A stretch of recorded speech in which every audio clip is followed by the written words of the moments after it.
And the Golden Lions rush out to the field, and let's get right into what you think the keys of the game are here today. Well, for UAPB, it's simple.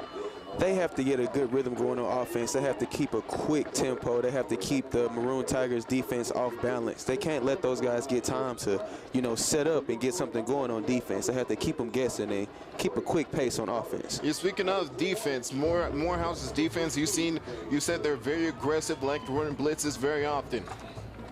Tell us a little bit more about that, Jason. Oh, yeah, they have a bunch of playmakers on defense, starting with number 22, David Smith. He's a senior all-conference, all-American linebacker.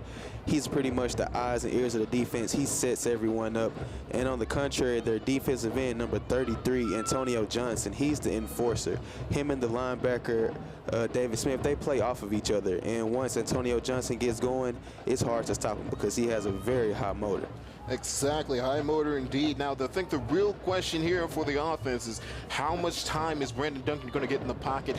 When he has time to set up, as you saw in the Alcorn State game of last year, he can really sling the ball around, Alcorn State, we beat them 47-45 in overtime. I believe that was close to the actual score.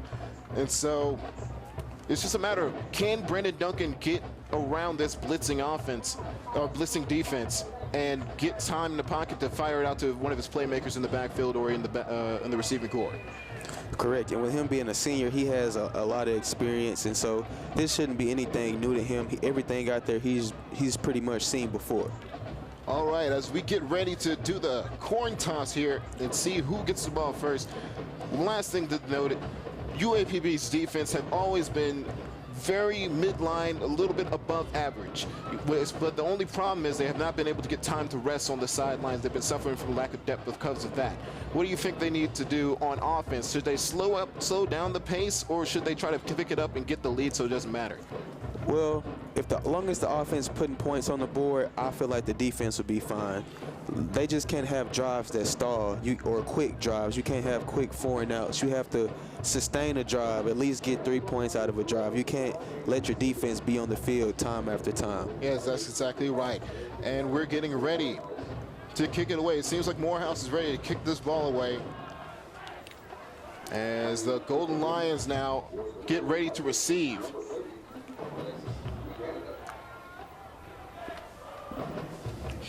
Paris Mack and Keyshawn Williams looking to return here.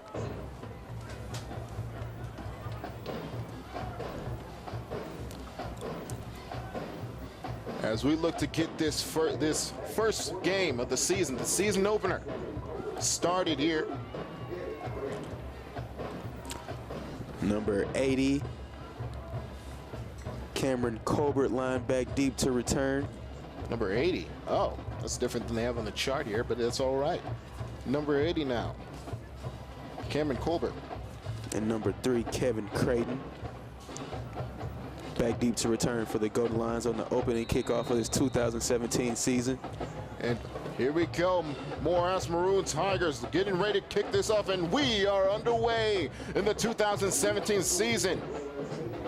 Colbert takes it a few yards deep in the end zone, tries to cut up the middle of the field, gets to about the 20-yard line, 21-yard line. That's going to be a decent field position, if I say so myself, as we get started.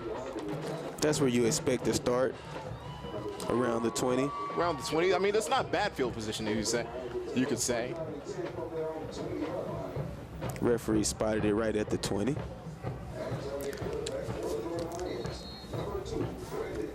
Brandon Duncan ready to take the field. As I said before, when he has time in the pocket, he can sling the ball wherever he wants. He's a rather accurate quarterback, especially with his experience. He should be able to recognize those blitzes and know when to get out of the dodge. Empty set. UAPB comes out in a trip right. 3 receivers to the right. Here we go. Snaps it off. Short drop back screenplay, but it's blown up in the backfield. That's going to be a 5-yard loss there.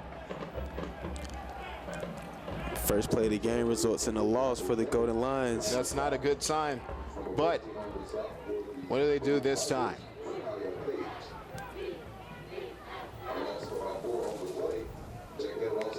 They're going to spot it. It's going to be 2nd and 15. Spotted at the 16-yard line. Running back goes into motion. To the right side. Snaps it off. It's going to be handed off there. Finds a hole to the right side there. Gets those Yards back, but it's going to be 3rd and about 9. Keyshawn Williams running back there, junior out of Pine Bluff, Arkansas. Has a lot of speed and a lot of power, doesn't he? He does. Showed a little bit of that off there when he busted through that hole. But now, 3rd down and 10 for UAPB. right back to where they started at the 20-yard line. Ball is snapped. 3-step drop. Fires, caught by number 3. That's going to be Kevin Creighton.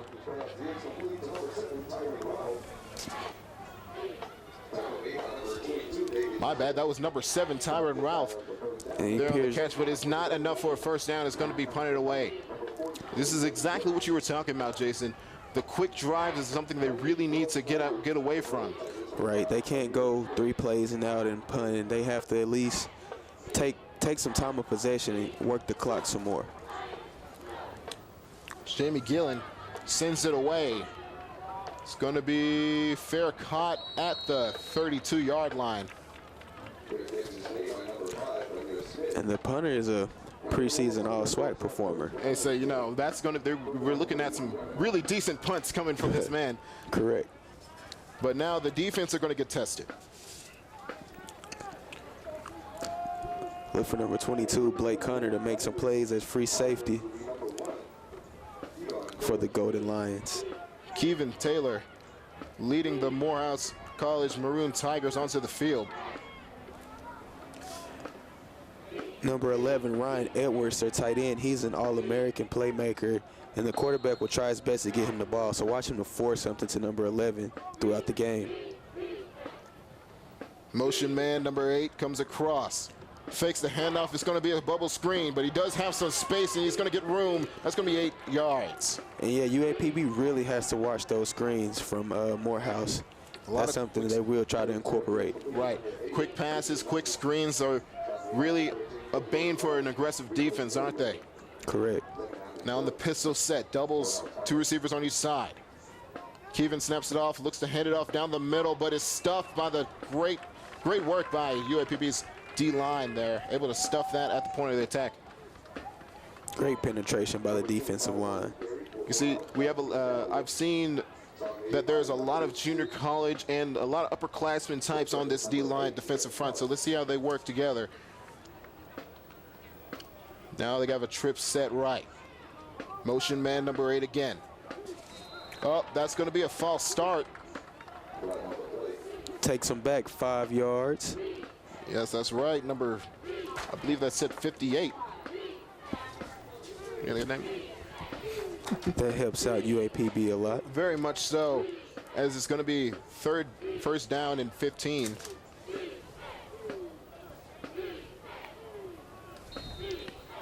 And that kind of changes the play call a little bit, doesn't it? It does. Motion man number 8 again. Seems like the same play that they tried to do earlier. Sweet play there, coming to the outside, cuts inside again. That's that running back for Morehouse. Isaiah Hicks. Isaiah Hicks.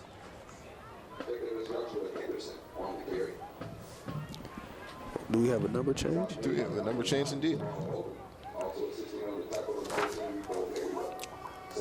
I would like to apologize for Morehouse, as we have a lot of number changes here on our side. We'll try to fix those as we go on. Now, 2 running backs in the backfield. One moches out to the right. Oh, fakes the pass, goes into the handoff drop play.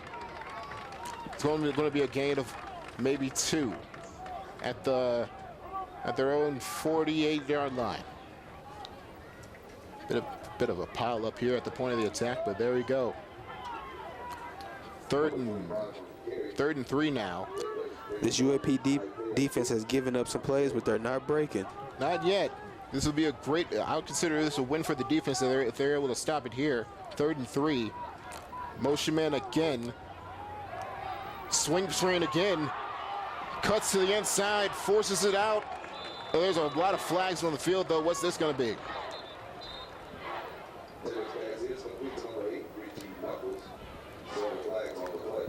Ricky Knuckles able to get the catch, but it might be pulled back if there's a holding penalty I saw a lot of jersey there by the outside receiver trying to force his man inwards. Yeah, it looks like it's going to go against Morehouse College. Well, 10-yard penalty, 10 yards away. That was a potential first down given up, but they caught a break with that penalty, didn't they? Correct. And if it's back to third down, so if UAPB gets a stop here, it'll be go-to-line football. You see, instead of, not only is it third down, but it's third and long now. And that's a huge difference than third and short. When you're third and short, the playbook opens all the way up. And now empty format. Look at that tight playmaking tight end in the slot. It's going to be interesting to see. Empty set. Kevin Taylor snaps it off, steps up to the pocket, fires across the middle. He finds the tight end in the slot. Does find the tight end, indeed. And he's able to get a first down out of it. That's the guy they have to watch. He's going to try to force him the ball as much as he can.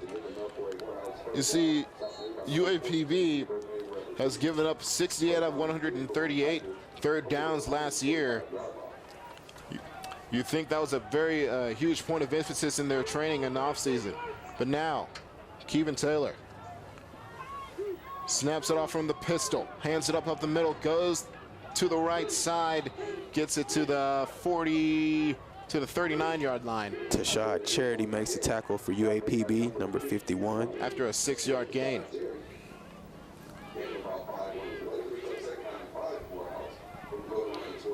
Now from the 40. Interesting spots here, but from the 40-yard line. Empty formation. Look at this formation right here. Stacks. 4 receivers on one side, and that's going to be a screen to the right side. Does get to the outside, or they're going to, it depends on how they spot it. If it's a first down, looks just short of the first down marker.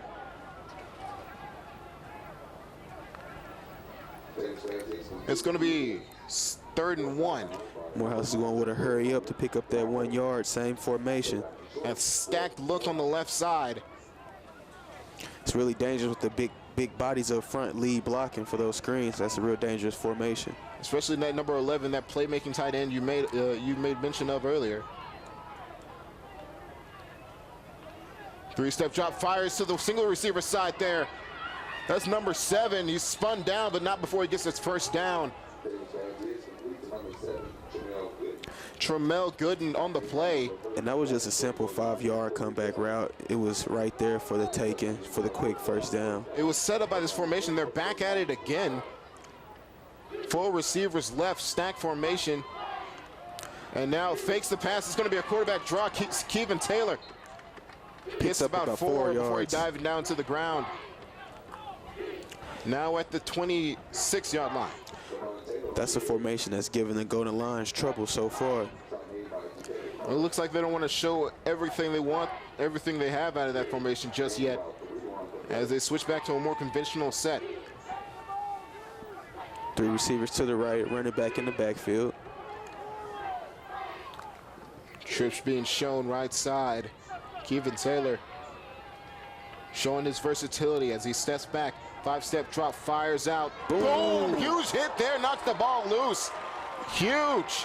That was a tackle. Play of the day already. By number 38, Nicholas Woodfork on a big tackle. If there's something I can tell you, they needed that one. They needed a big play to get them fired back up, because it was like a slow, what's it called? A slow, steady moving drive all the way down the field. They didn't want anything to do with that. That's tiring out the defense, and that leads to the same problems they had last season. Correct. But now, bunch look, no, they're going to motion out. Reachy knuckles. Into doubles. Fires out. Right overthrew him. Overthrown him. Just out of the reach to the right side. It's going to float out of bounds. That quarterback Taylor for Morehouse, he has 2 favorite receivers, number 8 so far, Knuckles, and number 11, the big tight end. That's going to bring up 4th down, and you know what? I consider this a win for the defense. You stopped them, you kept them to 3 points. They're lining up for 3. Let's hope they miss.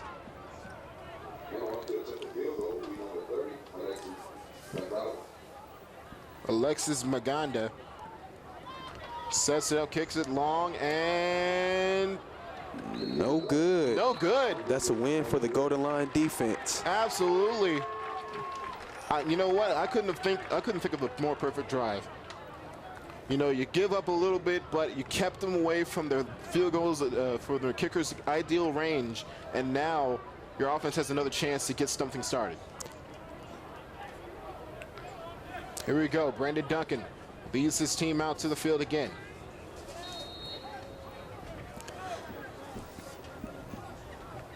UAPB's coming out with a running back set this time. Quarterback and running back traditional spread look. Indeed. Brandon Duncan surveys the defense. Motion man. Oh, forward toss. Look for the sweep, but now it's a fumble. And it looks like Morehouse came away with it. Well, that's not what I was expecting.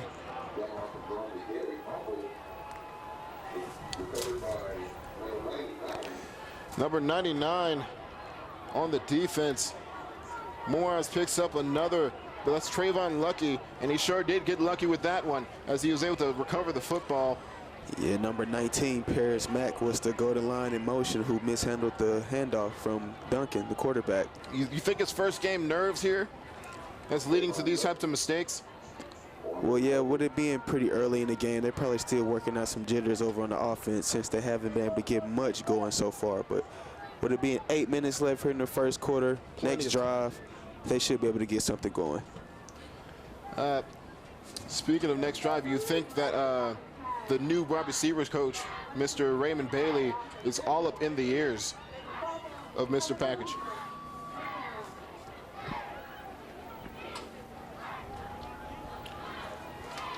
All right, after the fumble recovery by Morehouse Maroon Tigers, they're going to take the field. And you think they might take a shot at the end zone here from the 20-yard line. 1st and 10.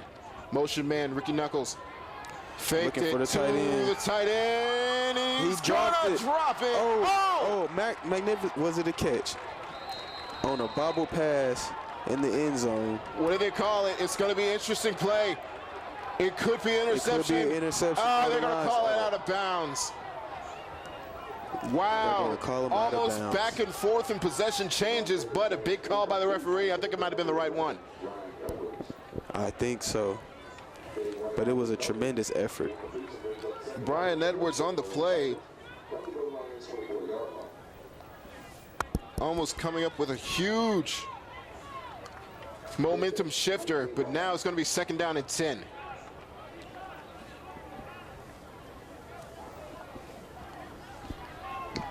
Kevin Taylor setting up in Ricky Knuckles motions again. And inverted veer there, tried to go up the middle, nothing there. Now it's going to be 3rd down. Can the defense get a huge stop here after the turnover play by the offense? If they do, then they're then the defense is doing their job.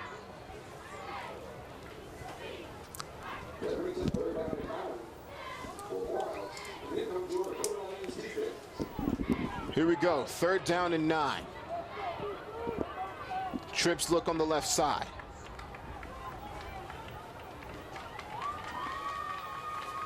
Kevin Taylor surveying the defense.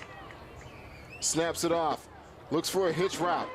Does find it. That's Ricky Knuckles again, but he's going to be dragged out of bounds before he can get the 1st down marker.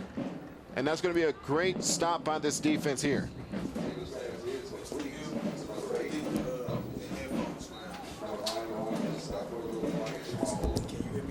I can hear you perfect. Can you hear me? Mm-hmm. So just take your ear out. Yeah, there you go. All right, so they're going to set up for another field goal attempt, I think. No, they're going to go for it on 4th down.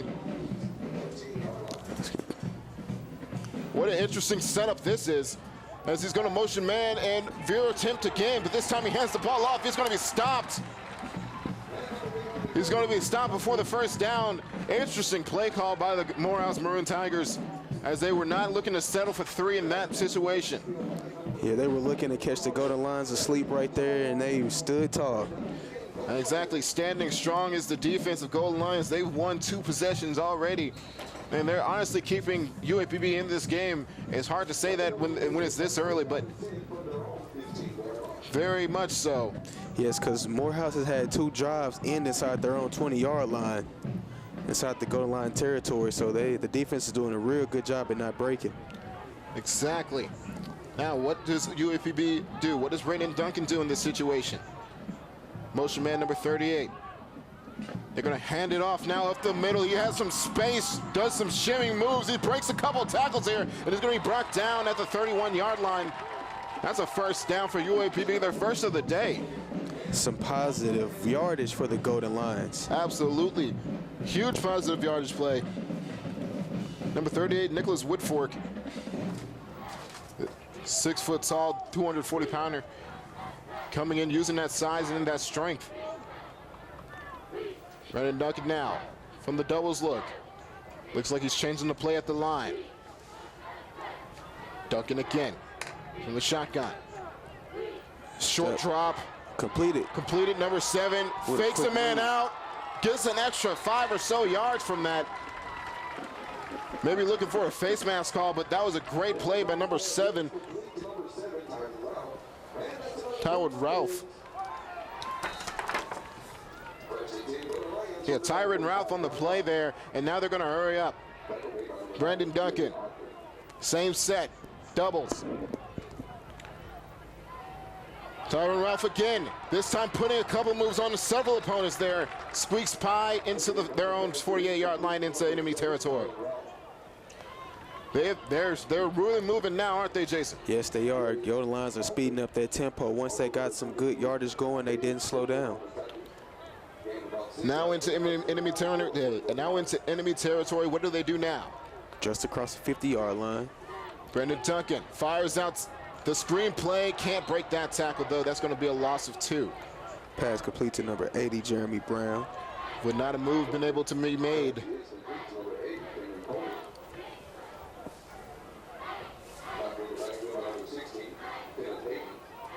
Cameron Colbert on the possession play, but again, nothing doing. Can Brandon Duncan find something here on 3rd and medium? 3rd and 4 now. From the 49-yard line back into their own territory. Duncan, multiple steps dropped. He looks to fight his way up the field. Good protection, though. He's running forward. Looks for the first down. He's going to fall just short. Now it depends on what they want to do. They saw Morehouse go for it earlier. Do they do the same, or do they punt the ball away? Let's look at the spot and see where they place them. It's going to be 4th and 2. And it looks like they're bringing out the punting unit. Very interesting, very strong start by both these defenses, don't you think, Jason? Yes, but I also think it's smart to go ahead and punt for it. You see that Morehouse has had something pretty good going with their offense so far. You don't want to give them good field position right now, not at this point of the game. Putting trust in their defense. Punter Jamie Gillen sends it away. It's going to be fair caught. Oh, they can't stop it before it goes to the end zone. It's going to be brought back out on the 20. Very close. Very close to pinning them around the 1 or 2 yard line. But the touchback is going to erase all that, and now we're going to set up at the 20-yard line, Morehouse Maroon Tigers.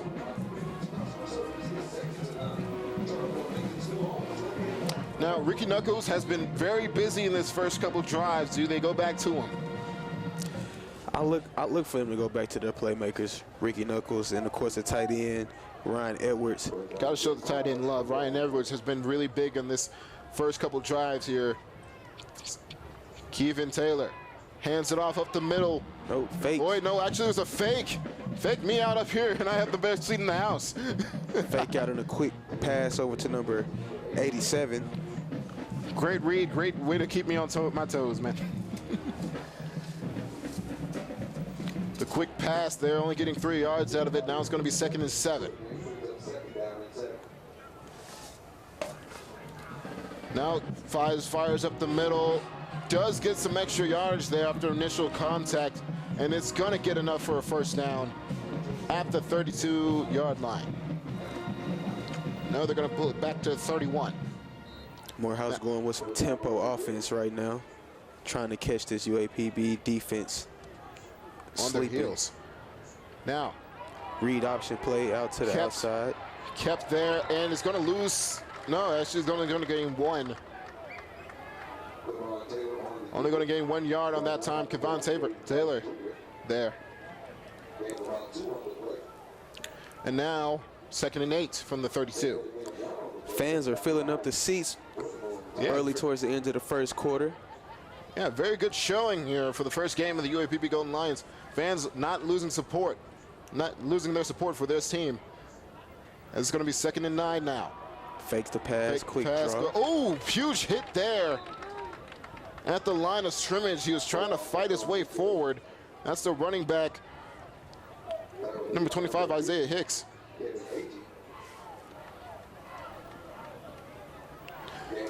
I believe that was it. Yes, number 25, Isaiah Hicks. My bad. Maroon Tigers coming back out in that 3 wide receiver set to the right. That trips look. Number 8, Ricky Knuckles going into motion. Exactly. And now, Kevin Taylor's. Blitz off the outside. Oh, does he get the catch? They're going to say yes. No, actually, they're going to say no. Incomplete, 4th down. He was dragged out of bounds there. Great work by the defense. Again, another win, Jason. Another win by this Golden Lion defense. They're playing excellent right now. Much improved. They've always been a really good defense. It's just that they have time to rest. We'll see how this goes as we move on. If the offense can take this drive into the second quarter, the defense will have a pretty good break and be back ready to play again. Exactly. They've been playing really well so far. Punting away now. High, long. It's going to be fair caught, and they're going to want to get away from this. It's going to be stopped at the 13-yard line. UAPB Golden Lion football. Now, after the first couple of drives from UAPB, what do you expect that they adjust? I suggest that the UAPB offense just pretty much keep doing what they're doing. Stick to their game plan. Don't get too aggressive. Don't try to force anything. You know, work the course of your offense. You had something going with the running game. Try to get back to it and set up a play action. Then look for something deep. Exactly. The tempo was also working well for them. Now, Brandon Duncan sets us up. Morehouse coming down in their forefront. Linebacker walks down. Here we go. Duncan fakes the handoff. Yes, he actually handed it off this time. Oh, man, number 20. That's Keyshawn Williams on the play. A lot of power behind those legs there. A lot of time on their squat rack. That's how you get that, right? Yes, sir. Here we go. They're going to run tempo once again. Brandon Duncan from the shotgun set. Quarterback draw. Doesn't get much. Only a couple of yards there, but it's going to set him up for a manageable 3rd down. Looking at 1 minute remaining in the first quarter. As we enter the final minute of the first quarter, no score yet. 0-0 on the board. After a missed field goal attempt from Morehouse Maroon Tigers, no one else has come close to actually scoring a point. But now, 3rd down and 4. Man in motion for Duncan. Now two running backs in the backfield. He's going to fake it to one, triple option there. Does find some room. That's Keyshawn Williams. First down, Golden Lions. Beautiful work there. And now they might look to carry this. No, they're actually going to run tempo. They're probably going to try to get one more play out here before the second quarter begins.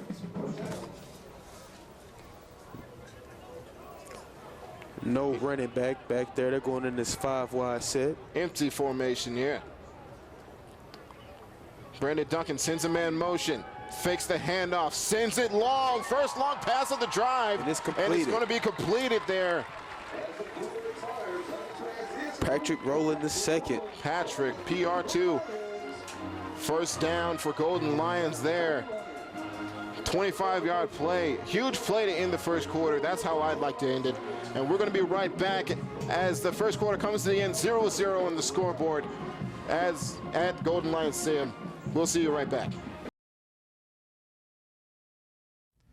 This is the hardest working man for HBCU's Time Joiner.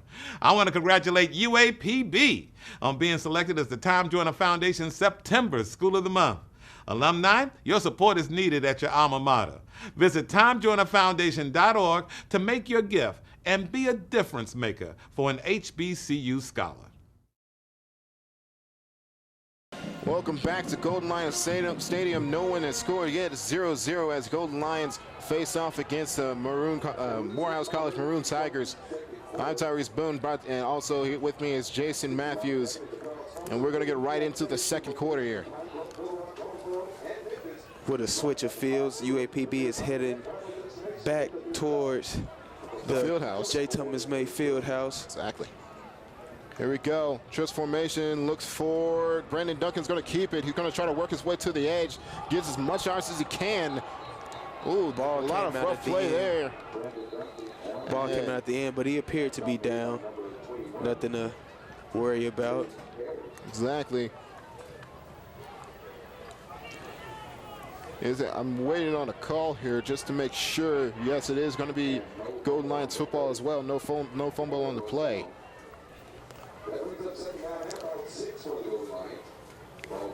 Second down and 6 for the Golden Lions on the 45-yard line.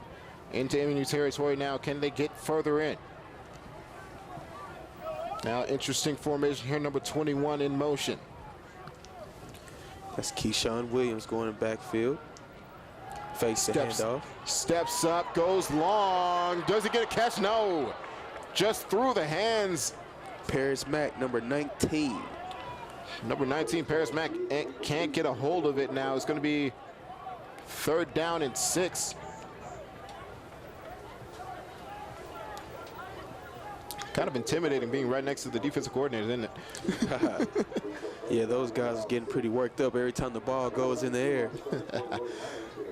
But now, 4 receivers wide. Look for the Morehouse defense to be aggressive and send extra players on this third down. Blitz is sent.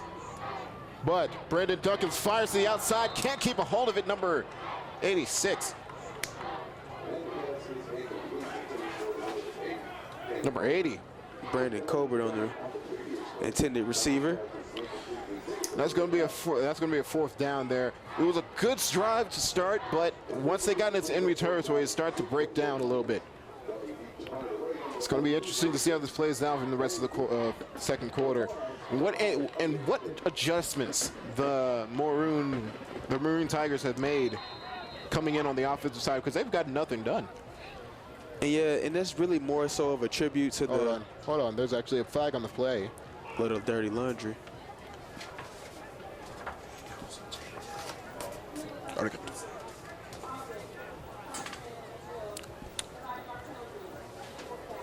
Oh, wow. Golden Lions had a 12th man on the field there. And that's going to cost them an extra 5. It's going to be 4th and 11.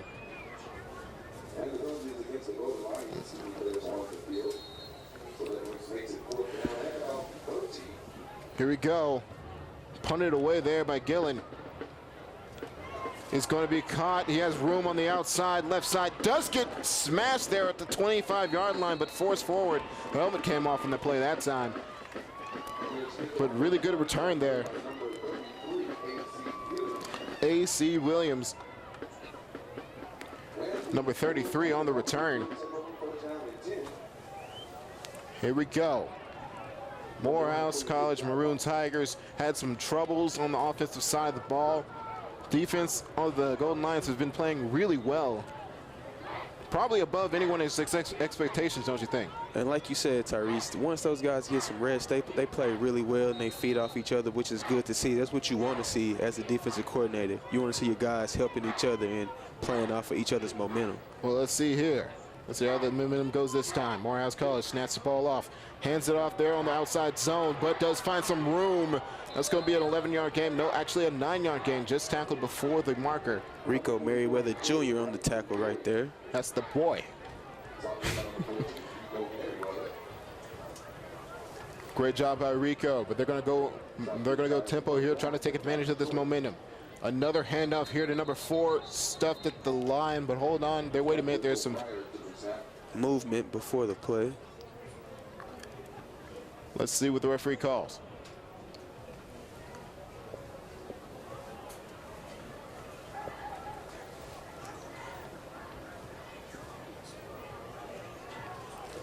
So they're just resetting the sticks as it was, and it's turned from second down and short to first down and 10.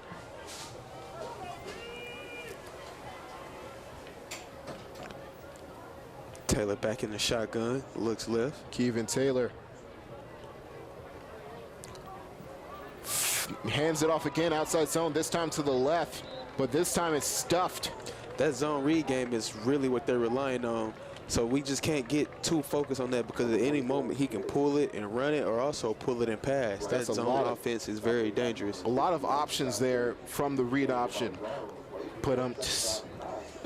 Especially when you're going fast like this, with this tempo, exactly. You have to be real disciplined if you're Golden Lions right now, if you're UAPB.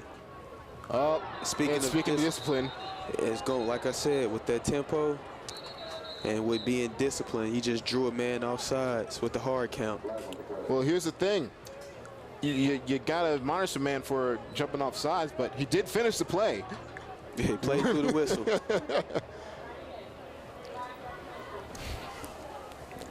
Gives the Maroon Tigers a 5-yard boost. Number 98, Caleb McDonald on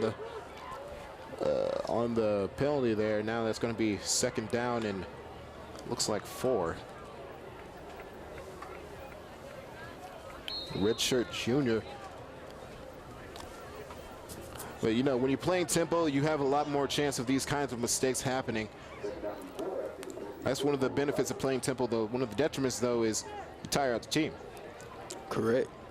Kevin Taylor now begging for a motion, does get it from number 4. Defense shifts over. Short step back, he's going to call his own number, and he'll be stopped at the 50-yard line exactly. Number 18, Jontavius Testo, was the first Golden Line defender there on the play. Beautiful work by Jontavius, but it's going to still be a first down there after the penalty called.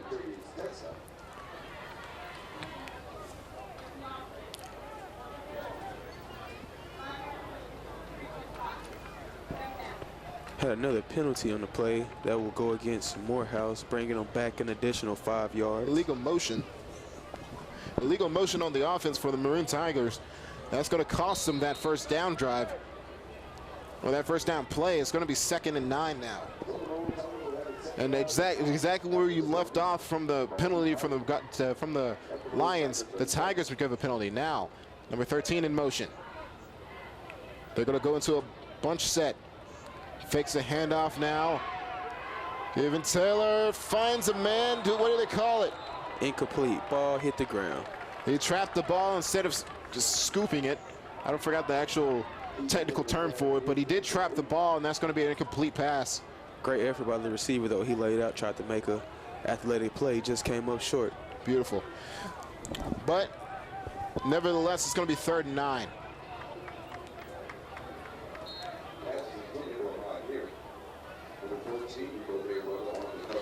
Another 3rd down. They've done pretty decently in 3rd down and when they're in their own territory. Let's see what they do now. Kevin Taylor in the pistol set. 4 receivers wide. Fakes the handoff now. Kevin Taylor is pressured, but does find a man on the outside, and he breaks free for a 40-yard play. That was a nice play by the Maroon Tigers offense right there. No perfect remedy for a great play on offense. Exactly. Just great execution. If you've played Madden 18, right? There's no defense for a perfect pass. No defense for a perfect pass, correct. Great Dan Marino in that game. But anyway, moving on in the pistol set. Yet again, Kevin Taylor. Does hand it off there up the middle. Wow, smashed at the line by number 28. Number 58, Jalen Number Stewart. 58. Thank you for correcting me on these numbers. My eyes are not that good. But moving right along. 2nd and 8 now. Morehouse is not wasting any time lining up on offense. They're getting those guys up to the line of scrimmage real fast. Trying not to get a goal line defensive break. Number 10 in motion now. Fakes the handoff. Wait, went the wrong side. Was that a miscommunication or pure play action? What do you think? What do you call that one? Was that miscommunication? Just a little delay, quarterback delay. You step back, look off a defender, and just drop it down to the running back. You give the offensive line a chance to get up to the next level with the blocks right there with that kind of look. Interesting work, but now it's going to be 3rd down on the 30-yard line. Getting real close to the red zone now. 10 minutes, 22 seconds remaining in the quarter. Morehouse is threatening. Number 10 back in motion, but they're going to hand it up the middle. Gang Ooh, that's going to be a line. close spot, but it's going to be short of the 1st down. 4th down now after the 2-yard gain from the handoff now. What did they do? Last time they were in this situation, they went for it on 4th down. Do they do it again, or do they trust Alexa's leg? It looks like they're going for it again. They're lined up for it. They missed the first field goal, missed the 4th down conversion, and now they're going to try again. Pistol set now, 4 wide, big time play here for the Golden Lions. If they can stop him here, there's going to be all sorts of momentum and good field position at the same time. He went with a hard count there, trying to draw us off sides again. Oh boy, something's going on. They're going to call a timeout there. Yeah, he originally tried to get the defense to jump off sides, and once they stayed disciplined and didn't budge, you pretty much had to call a timeout there and get a second look at what you're going to do. Exactly. Great discipline by this defense, and we're going to be right back after this timeout call.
All right, 9 minutes, 28 seconds into the 2nd quarter.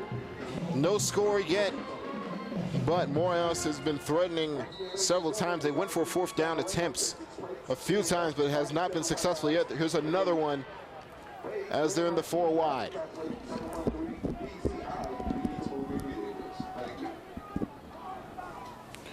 Number 10 in motion yet again. No way, actually that's Ricky Knuckles.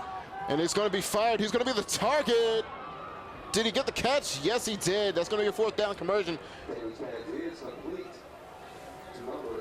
He's going to be that's the first 4th down they actually completed, Jason. And how big was that for their confidence? And yeah, that was real big, especially since they got it into the hands of one of their key offensive weapons. You saw him go in motion there like you stated, and he just got into the flats on the soft spot of the defense. Exactly. When you play zone, that's what you got to worry about now.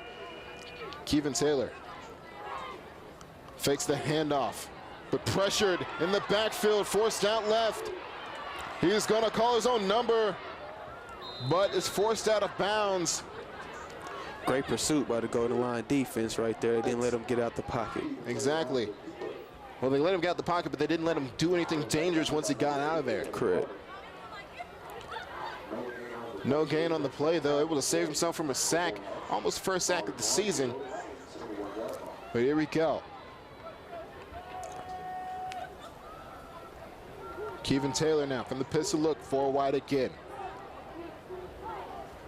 Bread and butter now as number 17, the man in motion. To the trip set. Fires immediately after the snap. Does get catch and... To that big tight end, Ryan Edwards, that All-American for Morehouse. It looks, I'm waiting on the call. Is it going to be a first down? No, it's going to be 3rd and short.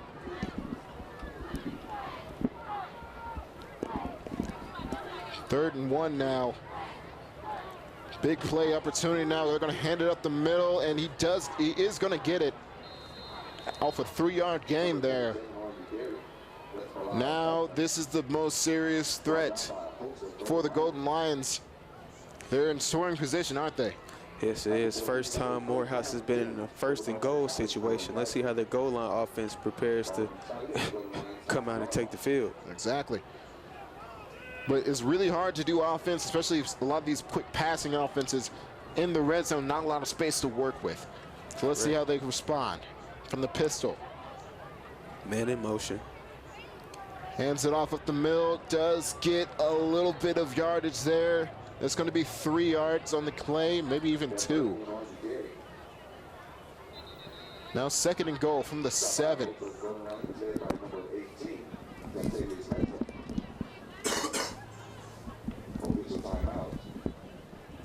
Have a Morehouse Maroon Tiger down on the play. Looks like an offensive lineman.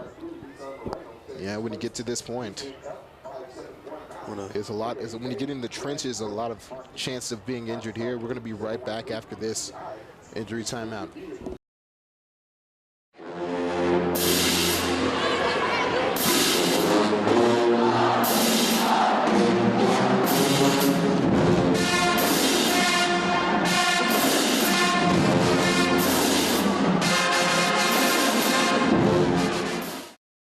7 minutes, 33 seconds left. No score yet, but they're in threatening scoring position here at the 7-yard line. 2nd down and goal.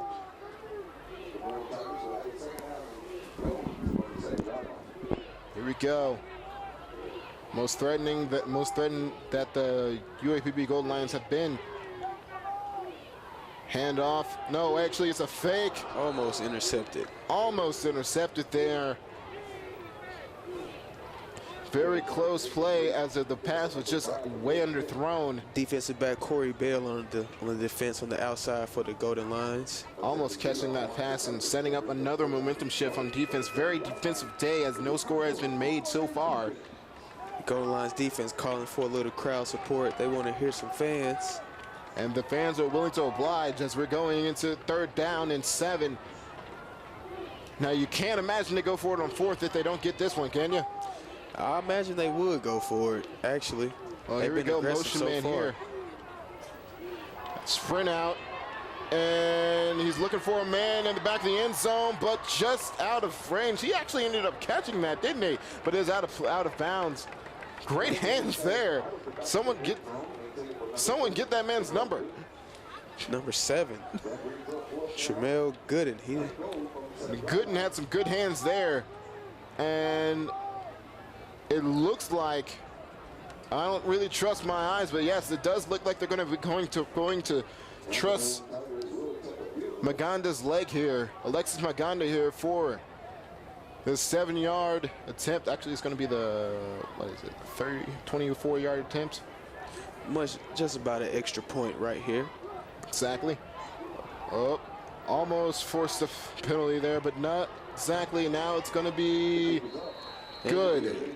And now the first points on the board by Morehouse College, 3 points to nothing.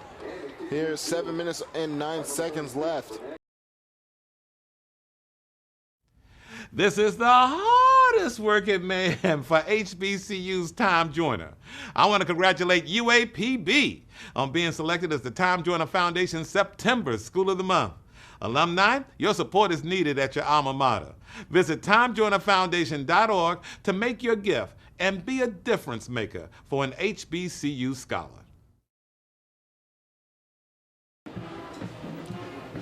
Here we go, the kick is off.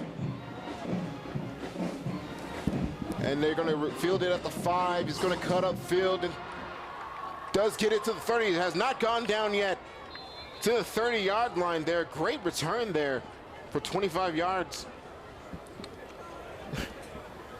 And they're really angry at a towel, but they're going to set it up at the 35-yard line, the 30-yard line, excuse me. Put them by the 31, 32-yard line. The spots have been weird for me, all right? The officials keep moving the ball. But here we go.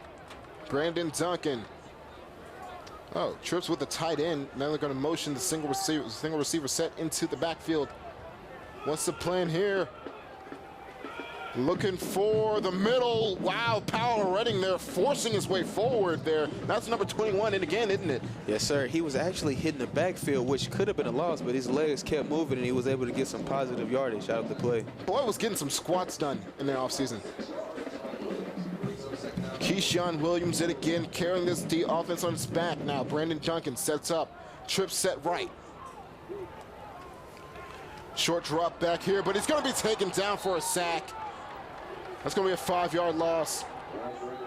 First time one of these Morehouse blitzes have gotten to their target, hasn't it? And that was on the shade side, the blind side coming from behind, and Brandon Duncan didn't see the defender coming right there.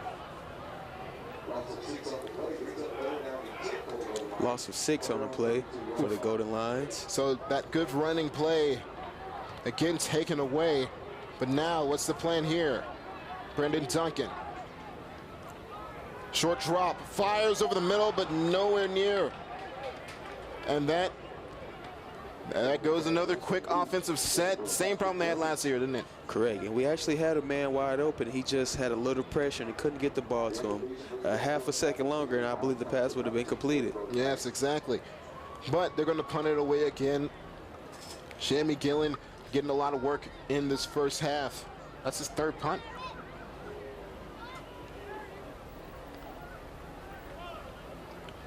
Shammy Gillen setting up SWAC preseason All-American. Yeah, this offense does have to get a couple more possessions. They have to hold on to the ball a little bit longer. They're giving it up too soon. Long kick now, and barely caught onto that. Where are they going to give him? They're going to catch it at the 20-yard line. You see, progression doesn't make any sense to me sometimes, but you know, because I feel like he caught it at the 21, but then he dove backwards. So how you feel about that? That was a good spot for you? Yeah. Oh, they went backwards, so I guess it's good for us, ain't it? Correct. Put him right at the 20-yard line.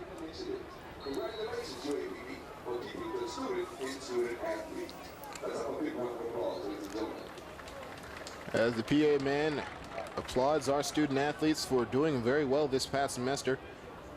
Here we go. UAPB defense in the 4-2 set. Hands off up the middle. Smashed at the line of scrimmage. It's doing getting much more than a couple yards there.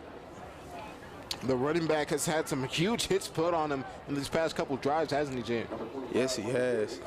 I'm proud of this defensive line. They're getting real good penetration. They're really stepping up. You know, if you know anything about me, there's one thing I can appreciate, and that's good D-line play.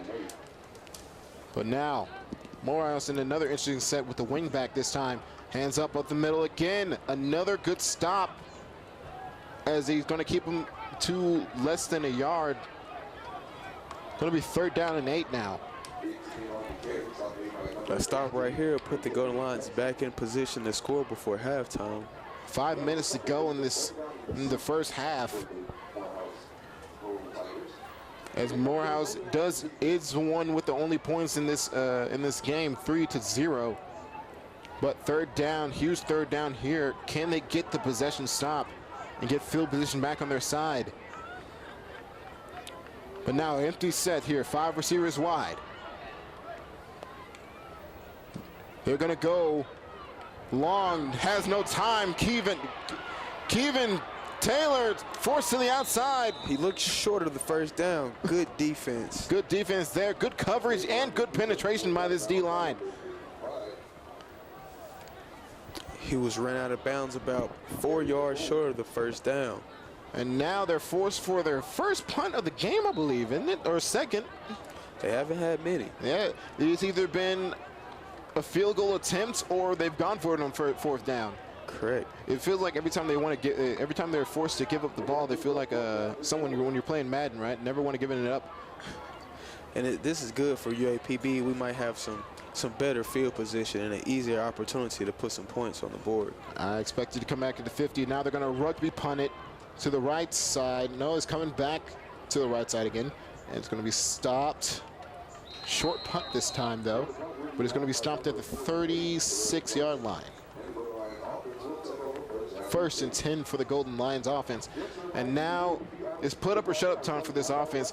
4 minutes left, just under 4 minutes left in the first half. You want to try to keep the ball for as much as this 4 minute time span, don't you think? Yes, you don't want to give those guys another chance on offense, especially with them being able to move it the way they have. What you want to do is here you want to eat some clock, at least get a field goal out of this drive. Here we go, 4 wide here for Brandon Duncan. He's going to change the play at the line here. David Smith, the All-American linebacker, number 22, is looking down, looking to make a play. Oh boy. And he blitzes. Lots of blitzes coming in, but almost got a good 5 yards out of that pass. But it's going to be dropped again. That's a 3rd drop of this quarter.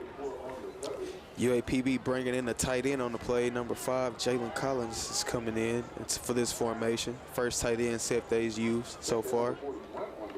Really trying to spread out this defense, keep those blitzing angles predictable, don't you think? Correct. And now, from the pistol, 3 wide, tight end left side. Running back motions to the right side there. Fires to the right side, and it's going to be broken up there. Almost caught by Jalen Collins on the play. Right but on number cue. number 22 on the defense.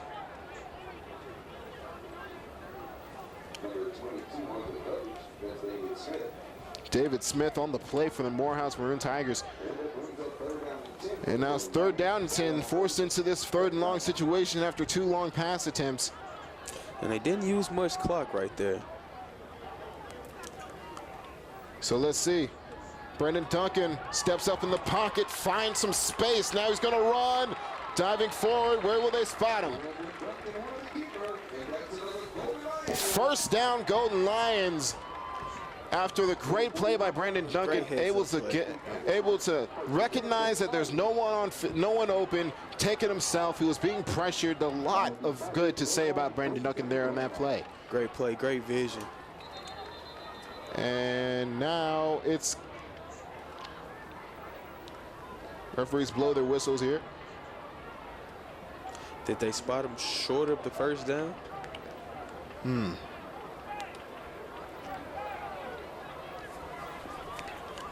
We're going to see in just a moment where they want to spot this.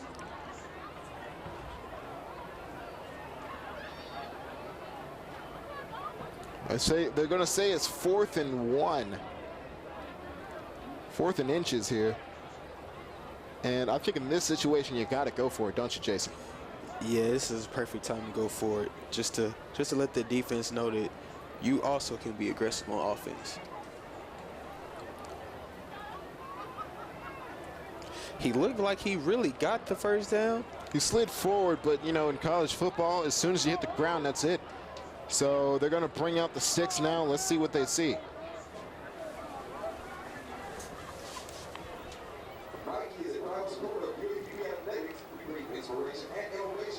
And that's going to be a 1st down, Golden Lions. He did end up getting the play. Great work by Brandon Duncan again. There's not enough good things I can say about this guy. He's very mobile, and he can understand when it's time to get out of dodge. That awareness is something that's very key as a great quarterback. You have to be aware of everything around you. All right, 3:21 left in the 2nd quarter here as they're at their own 47-yard line. Fires him in, quick screen. Oh boy, he has some spacing, but there's flags on the field. He had some space there. Big gain on the play. That would be a 20-yard gain, but there's a flag on the field. Let's see what it is.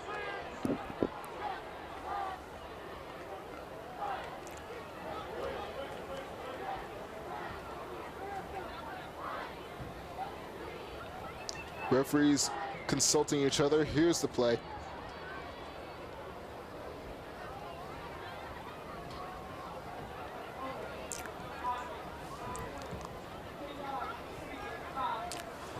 Holding call on the play against the go to lines, which negates a great pickup. Number 20, Kobe McNeil on the penalty. That's a hard one to take, especially after such a good play. You know, I'm actually almost glad that one didn't go for a touchdown, because that would be even more heartbreaking. But anyway, either way, we're going right into 1st and 20 instead of 1st and 10. Motion man right into the backfield. Now, swing screen this time. Duke breaks the move. Another big move there, but another flag on the field. Multiple flags on the field. A lot of dirty laundry out here now. Keyshawn Williams with a big play, able to take away the yards, but let's see what this flag's for.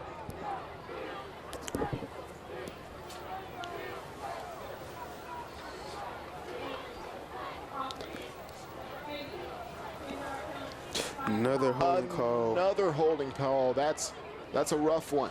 Cameron Colbert was the penalized golden line. Now 1st and 10 turned into 1st and 30. Feels like I'm playing old school NFL blitz out here now. What do you do in this situation? Do you try to get a lot of it back, or do you just give up on this drive and try to just keep possession of the ball? What you don't do is you don't try to force it and get a turnover, because that will put them in great field position. It'll put Morehouse in good field position. Here we go. Brandon Duncan snaps it off, fires up the middle. That's going to be a screenplay now. Big hit there, and that's going to get most of those yards back. So now it's going to be 2nd and 12. 2nd and manageable. It's not ideal, but you'll take it. It's not awful, but 2nd and 12. That's just like a blown running play. That's correct. Much more realistic of a scenario. What you want to do here is try to get in the field position, field goal range, so you can put some points up before half. Speaking of half, just past the 2-minute mark here in the first half. When we go to break, we're going to see the marching musical of the Mid-South, but it's going to be fired up the middle. It's going to be picked off by number 22. Oh boy, that's a big mistake. Big miscue by Brandon Duncan as he tried to fire it across the middle right into the hands of number 22 on defense. Actually, number 23, Terrence Mitchell. Number 23, Terrence Mitchell. Great read on the play from the linebacker position.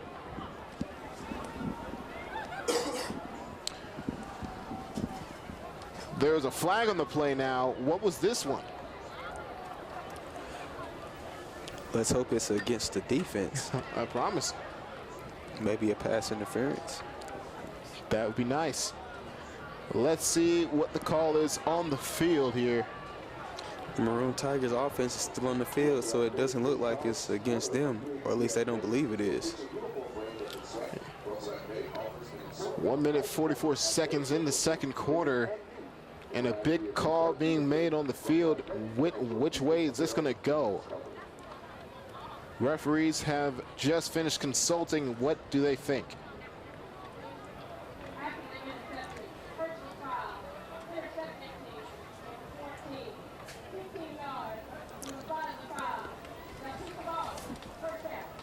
Personal foul against the Maroon Tigers. Number 15, that's Marquise Hagens on the personal foul. After the interception, though, they are going to keep possession of the ball, but they're going to be starting further backwards than they probably would have liked.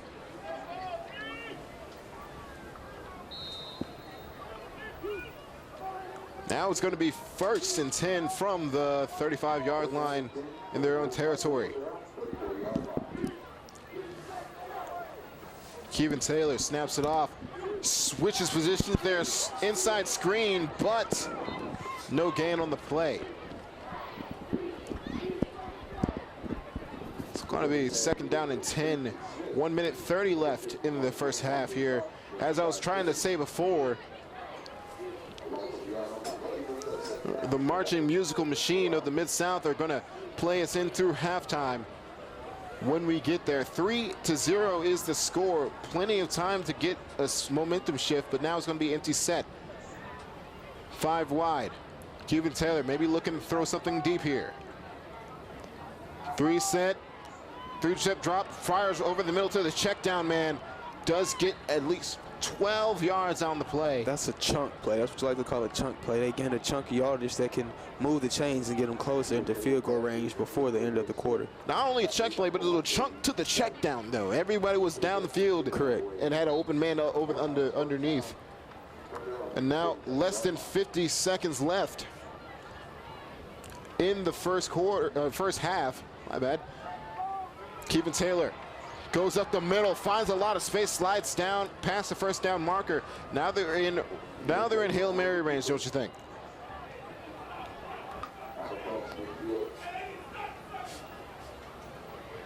Clock's running right now. It was not a first down. He stopped a little bit short, and it's going to force a timeout on the Maroon Tigers side. Coaches are absolutely livid at the spot, but it's going to be fine as the Golden Lions set up for second and short. Now, is it more important right now to get rid of the to stop the touchdown play? Yeah, right now it's just important not to give up another one of those chunk plays, because if you give up a chunk yards, they will be pushed closer into field goal range. But what you can't do, protect the middle of the field and protect the flats. Keep your safeties in close and keep your linebackers and your cornerbacks around the edges of the field, around the perimeter. Yeah, you also want to have a little bit more pressure on the quarterback, don't you? Because you know what they're going to do, right? Correct. You don't think they're going to come out running the ball. You'll look for them to come out throwing, so you want to get some pressure up the middle and force that quarterback to be uncomfortable.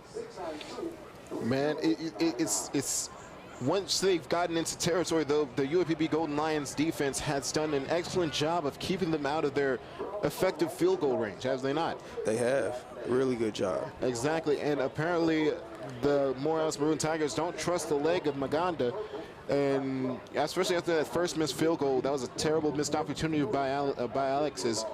And it's kind of just ruined the trust for them the rest of the game. They've gone for it for fourth down over and over again. Do you think you want to trust them now in this situation? Just depending on what all you get out of this drive. They still have a chance to put up some points. They have timeouts remaining to go, so we'll see what the coach does right here. About ready to resume here. 26 seconds left in the first half. Empty formation. He might be thinking a deep ball here. Golden Lions backing off those receivers, giving them a lot of space here. Cuban Taylor snaps it off. Fire steps up in the pocket. Another scramble play. Does get a large chunk of yards here. Like you were saying, chunk plays. Now they're in a very realistic scoring situation, aren't they? They are. They have chances to go towards the end zone now. Like you said, should they go for the touchdown? Now they're in position to go for a touchdown. You have a chance for at least 2 quick passes to the end zone and try to make something happen right now. Plenty of time left in this particular situation, 17 seconds.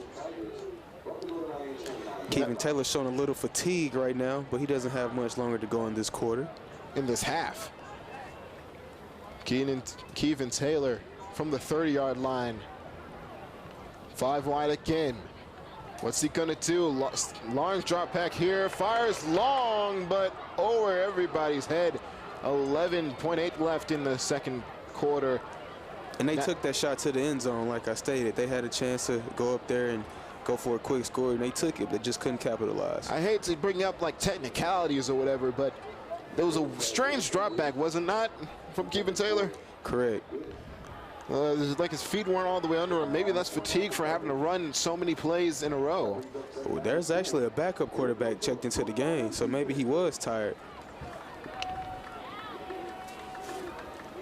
Michael Sims, a backup quarterback, is checked into the game, number 17, left-hander. Sims drop back, fires to the flats, does get a man, and he's going to be forced out of bounds at the 22-yard line. Completed his first pass. Looks like the field goal team is coming onto the field for the Maroon Tigers. Their first missed field goal was from the 22 exactly. So it's going to be interesting to see how Maganda handles this particular situation. Timeout, Golden Lions. Oh, they're actually ice the kicker. Interestingly enough. Now, do you trust your kicker in this situation? He missed a seemingly easy one before. You missed a seemingly easy field goal attempt before. Now, do you trust him in this situation? Of course, you really have to trust your kicker in this situation. There's not really a play that you can call with 5 seconds left that can get you points right now. So the field goal is the best option. Whether you miss it or not, they will receive the ball after the half. So, and with the score being 3-0, I'm sure they'll live with this going into halftime. Yes, they are going to receive the ball. By the way, once we get into halftime, I'd like to reiterate the marching musical machine of the Mid-South is going to be playing us in through the halftime show, as well as Dollarway and Pine Bluff High and Whitehall, my fault. Whitehall as well are going to play us through the halftime show. But again, Alexis Maganda setting up for the field goal attempt. After being thoroughly iced by the UAPB Golden Lions, here we go. Alexis Maganda. Looks like the Golden Lions are going for a block. Snaps off, holds good, goes through. Oh! He actually got a piece of it, but there's a flag on the play. It looked like he did get a piece of that ball, but he did end up running into the kicker, I believe. Let's see what the call is on the field. Time has actually run out in the first half, by the way. The kicker did a good job of playing like he got ran into. Let's see the call.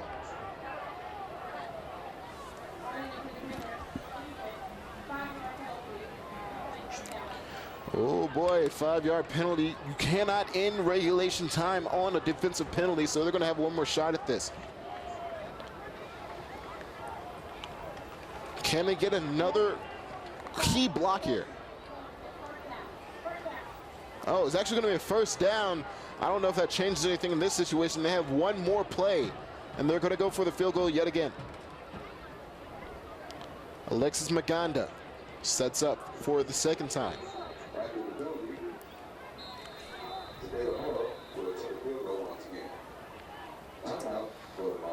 Another ice attempt, and actually that was not Alexis Maganda. That was someone different.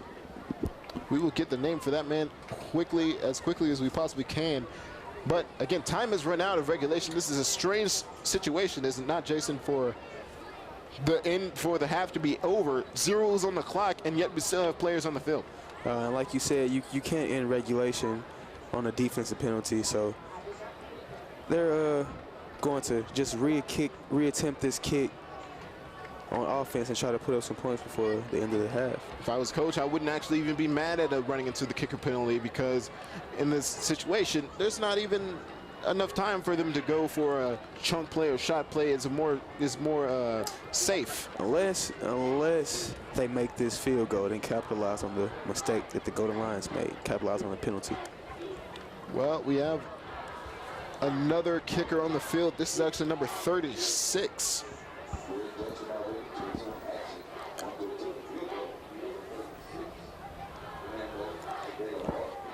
Fernando Cedelahora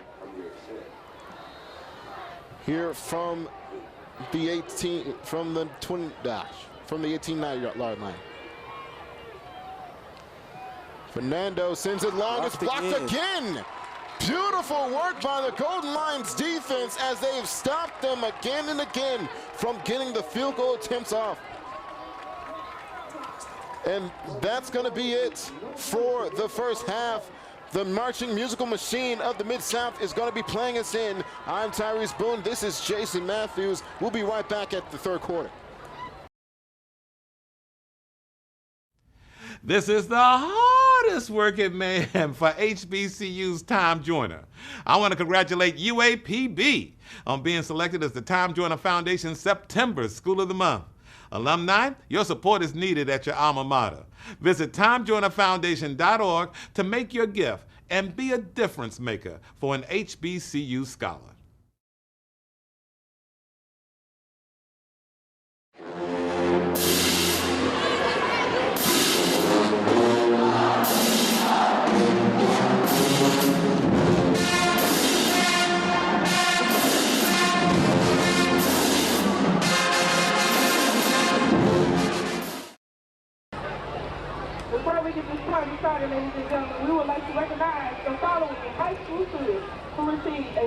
scholarship from the in-board.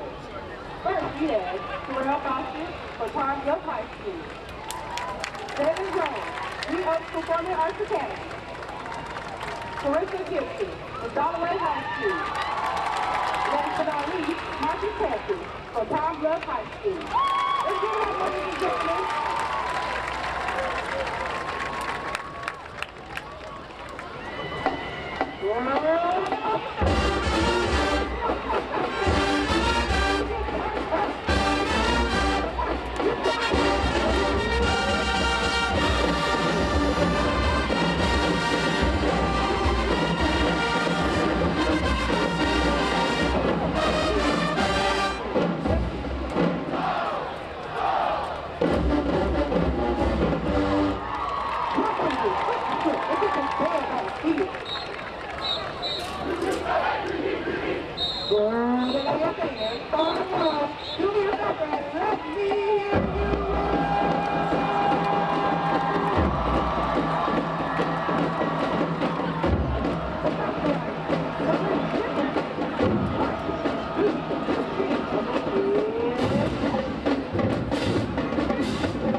Hello and welcome back to the UAPB Golden Lions football game week 1. This is TyRece Boone. Jason Wood Matthews will be with us in a moment. But first, let's go through the stat line real quick. 12 first downs for, first of all, the score is 3-0. The 3 was scored late in the second quarter. Only 12 first downs in the first half for Morehouse, 5 for UAPB Golden Lions. Rushing yards, 92 rushing yards in the first half, 46 for the Golden Lions on 11 attempts. Passing yards, 109 for Morehouse, 59 for the UAPB Golden Lions. No fumbles yet. Only turnover in the game was the interception thrown in return for 18 yards by Morehouse. But we're gonna get right into the second half in just a moment. As the biggest issue for the UAPB Golden Lions has not been their defense. Their defense has actually been the only thing keeping them in this game. But it's been the offense. Every time the offense has gone into their own territory, the opponent's territory, something went wrong, something broken down, and they haven't been able to capitalize on it. But now, we're going into the second half. As the Golden Lions get ready to kick off.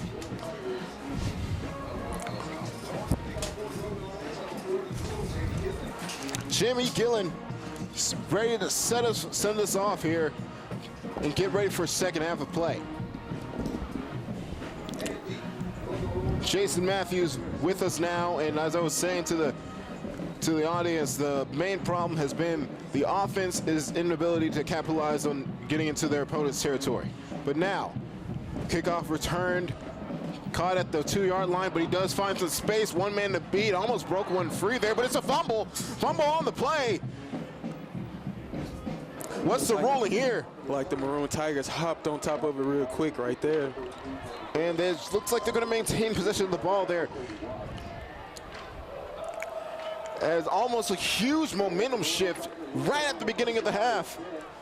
And that's something the Golden Lions desperately needed. But can the defense keep on their great form and keep the Maroon Tigers out of the end zone? No touchdowns yet in this game. And that's pretty surprising when you consider the offensive power of the Maroon Tigers. And it's just a testimony to this Golden Line defense. They have really improved, really improved. Handoff up the middle, does fight forward for 4 yards there. That's Hicks on the carry.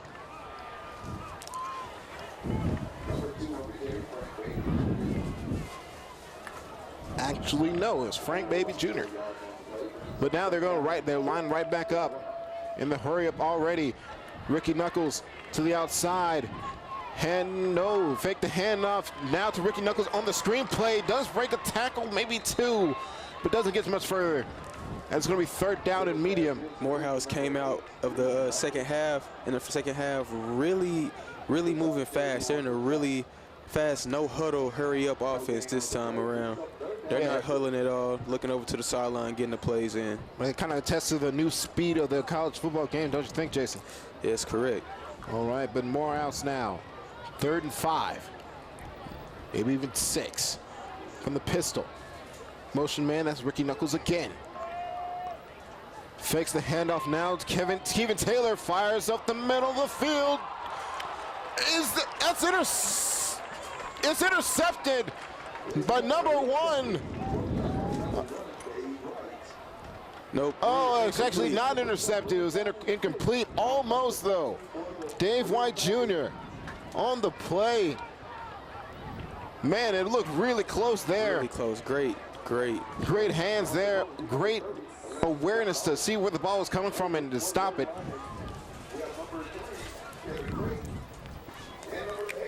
Great job by the Golden Line defense on that opening possession. Oh, almost blocked the punt from there. And now they're going to have another drifter. What is going on here? And they went after the ball, and it's going to be dragged forward now into the 5-yard line. They're going to call, oh man, a muff punt. And it's going to be stopped at the 2-yard line. Maybe should have let that one go, roll into the end zone possibly. Yeah, but I don't understand what the idea was there. they've been letting them go so far, and maybe they didn't want to have that kind of situation again.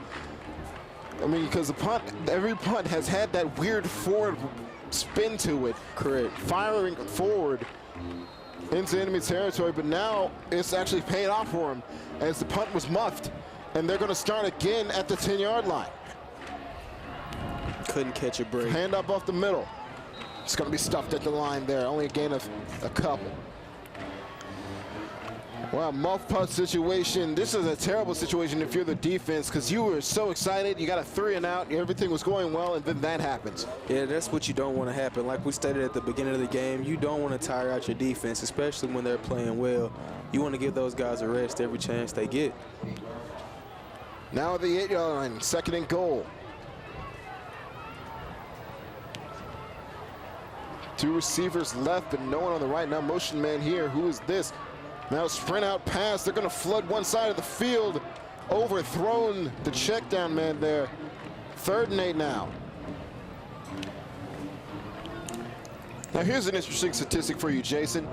Every time we have not had a single play in the red zone for the UAPB Golden Lions, and they have outpaced us in yardage by over 100 yards, but they still only have 3 yards on the board, 3 points on the board.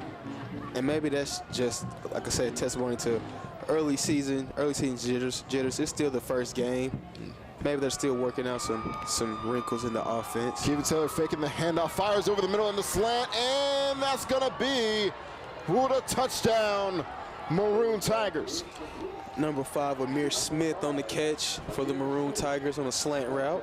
Amir Smith, you say. Excellent route there. Saw that his man was backed off from expecting maybe like a fade or something on the outside of the end zone. Fakes him out there, cuts inside, gets the score. 9-0. Official Maroon timeout Tigers. now.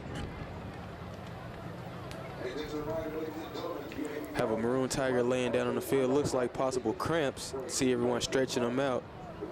Yeah, you know, in the first season, especially during a very hot summer, especially in the South where we are, hydration is important. And if we don't hydrate during the off season, this type of thing happens where you end up stretched out on the grounds after a big play. And cramps happen to everyone. Pickle juice. Pickle juice. Pickle juice. Got to drink a pickle juice, everybody. They say bananas also help. I like the grossness of pickle juice myself. It really lets me know that I really need to drink water instead. But Maroon Tigers now going to set up for the field goal attempt. Fernando Sedelmora sets this up, and that's through easy enough. Now 10-0 here in the first game of the season, 12:37 left. And now here's the big test. First drive did not go well. You know, you had 3 and out, and then all of a sudden everything breaks down at the same time. And now you're in this situation where you're 2 scores down in the second half. Early in the second half, what do you do, Jason? Well, if you're UAPB, you have to put together a drive. You can't stall out right here. You have to go down and at least get into your red zone. You can't give up a short possession this time around. You need to extend the drive, work some time off the clock, and like I said, get into the red zone and possibly put up some points. Well, they're going to be looking to do that as Morehouse Maroon Tigers set up at a 35 to kick it away.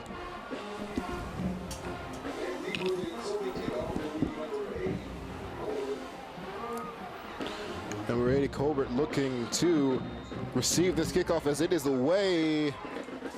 And it's going to be received at the 11. It's going to cut to the right side. Looking for space. Breaks a tackle at the 25 and still going. Now at the 32-yard line is where they're going to set up there. Great return. Not a lot of kick going in the end zone. You kind of forget you're not playing Madden where every kick is a touchback, don't you think? Correct.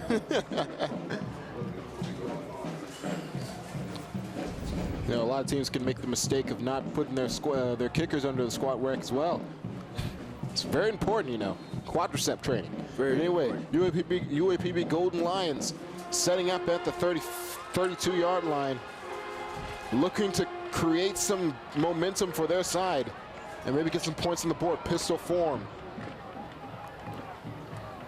Shifting defense there. Brandon Duncan can't seem to get something going. What happened there? Sack on the play. A sack on the play, indeed. I almost thought there was a fumble there. But actually, it's just a sack now, 2nd and 14. Good job by Brandon Duncan, not making the situation worse by trying to escape, trying to run away backwards. Stood his ground, took the sack, and now it's 2nd and manageable, but still long. 4 wide here. Duncan snaps it off. Short drop back there, fires over the middle to the check down, but it's going to be dropped. It's going to be dropped by Mr. This Morehouse defense is bringing the pressure this second half. They're coming out, blitzing, flying all over the field. Every angle. They look like they have this Golden Lions offense figured out or right where they want them. And this is where this O-line troubles start to come forward as we go into 3rd down and 14, long yardage situation here. What does Brandon Duncan do? Looks like they're sending a blitz from the right side. They back off. Duncan strips out right, finds a man underneath, and there's a flag on the play. But it's gonna. Depending on what the flag is, it's gonna be 4th down. Let's see what the flag is here. Those guys are scary. Referring to the ball. Defensive coordinators. Yeah, exactly.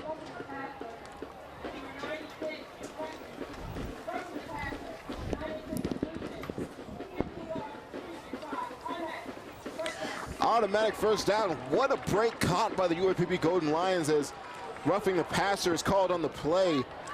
Yeah, that aggressive nature of the Morehouse Maroon Tigers cost them that time. Exactly, and now they're basically like all their sins have been cleansed, and now they're really close to enemy territory yet again. UAPB has to take advantage of that mistake made by Morehouse. Here we go. Brandon Duncan sets up. Handoff there inside, does get a hold there, but trips up after around a 6-yard gain. Keyshawn Williams yet again. He's had the most yards of anyone in this offense, has they not? Yes, correct. The running game has been there for the Golden Lions this game. And when you get the running game going, you can get anything else going. Now, tight end now on the right side being brought in. That was number 81, Jeremy Brown. Let's see what he can do. Brandon Duncan fires over the middle. Off the hands of Brown, who just checked into the game. Man, someone get some sticky glue or some rubber cement, put them on the gloves. You know that movie, right? You've seen it before. Would have been close to a 1st down had he would have hanged on to it. But now 3rd and 3, still very manageable. Again, like I said before, they have not yet have a single play in the red zone in this game. Let's see if they can change that by getting this 3rd down conversion. Brandon Duncan snaps it off, fires over the middle, that's caught. Right at the 45-yard line there. Orion Smith, number 84 on the catch. Orion Smith showing excellent hands there as UAPB was only 2 of 6 before this 3rd down play. Now they go to 3 of 7. That's better. That's almost close to 500 there. But here we go. Brandon Duncan now empty. Wait, Keyshawn Williams motioning into the backfield. Snapped off now. Steps up in the pocket. Duncan surveying the field. Finds a man. It's caught! It's going to go! 15. Touchdown! Golden Lions! Touchdown, Golden Lions! First touchdown of the season. Jalen Collins on the play. Brandon Duncan. Vallejo, California right there. You love it when the seniors step up and make plays, don't you? Yes, sir. Touchdown, Golden Lions. Brandon Duncan connected beautifully on the pass across the middle to the tight end, Collins. Senior to senior connection right there made, and now the extra point will only make it 3 points away from tying the ball game up. It's up, and it is good, and it is on top of the field house, and it's just rolling. Well, that ball's not getting brought back, but now they're only 3 points away from tying the ball game up. Jason, how big is this? That was amazing, man. That was big for the Golden Lions. For one, they gave their defense a rest. They were able to hold a drive, give their defense a rest. Now when that defense come back on the field, knowing they have points on the board to play with, they will be fired up.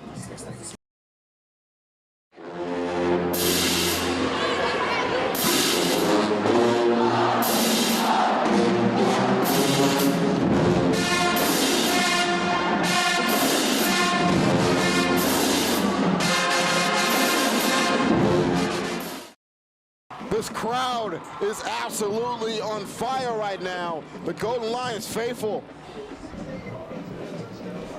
Huge. 68-yard touchdown reception. Huge touchdown. But now, James Gillen sends it away, and here we go. Received at the 3-yard line now. Cuts to the outside. Almost breaks one free, but 30 at the 30, maybe 1, maybe 2 yards on the play there.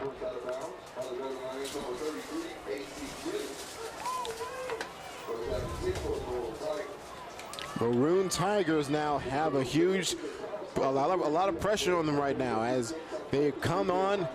Now they're only 3 points down again, 3 points ahead again. Huge plays being made, and now they're going to come out in this interesting formation. Ricky Knuckles now motions right.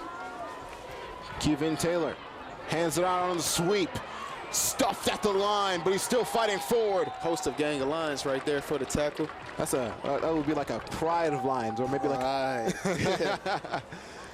Taylor's back at the game. We saw early in the first half he checked out before the end of the half. He's back in at quarterback now. Yes, he did check out at the end of the half. You know, when you have to run that often at the end of the game, that could be even more tiring than it is during the middle of the game when the pressure's not on you. Correct. Pressure carries its own weight, but now Kevin Taylor back in the game. 2nd down and 8. Ricky Taylor moving it. Ricky Knuckles moving across. Kevin sends over the middle. Did he hang on to it? No, incomplete. Incomplete pass. That's a great play there by that outside linebacker sticking with his receiver.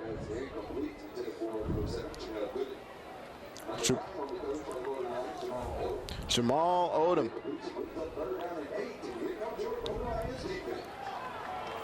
Golden Lions defense now. Huge 3rd down play. Anything can happen here. Hopefully something good for us, right?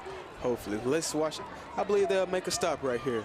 Here we go. What does Kevin Taylor and crew have in store for this 3rd and long possession?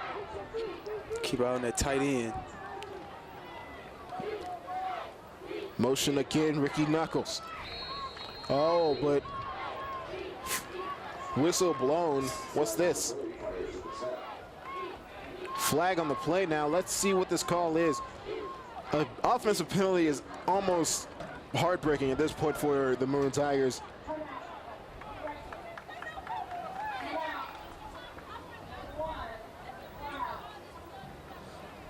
First timeout actually going to be used by Morehouse Maroon Tigers. 9 minutes, 18 seconds left. We're going to be right back here for 3rd down and 8 here at Golden Line Stadium. 7-10. This is the hardest working man for HBCU's Time Joiner. I want to congratulate UAPB on being selected as the Time Joiner Foundation's September School of the Month.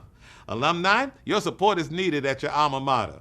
Visit TimeJoinerFoundation.org to make your gift and be a difference maker for an HBCU scholar. All right, everybody, we're back here. 9 minutes, 18 seconds left. 7 for Golden Lions, 10 points to Maroon Tigers here. third down and long for the Maroon Tigers as they're stuck behind their own 32-yard line. UAPB look like they're dropping back. Fake the blitz in the zone. There we go, Kevin Taylor looking for room. He can't find any. He's facing backwards. Oh, he can't throw the ball forward. Had to get rid of it.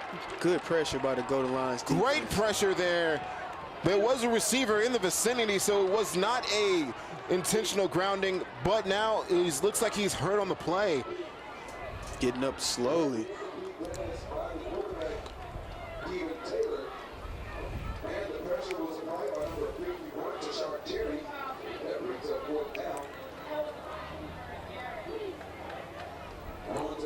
There we go, as we received confirmation that there was an eligible receiver in the area, thus not being intentional grounding. However, it does not matter, as it is fourth down for the Maroon Tigers as they're forced to punt it away. And this is, again, a huge one. Hopefully they can hold on to the punt this time and get momentum back on their side. This defense has done an excellent job, Jason, hasn't it? Yes, sir. Another touchdown. Man, with the way the defense are playing, that would do real wonders for the Golden Lions. Punt is away now, and he's going to cross field. Now cutting back the other way to the 40, 45, 50. Cuts up, goes over a man. 40 to their own 45. What's the flag on the play for? But great return by number 18. That was number 19. Number Harris 19 Mack on the return. Harris Mack with a huge return, but let's see what this flag's all about, though.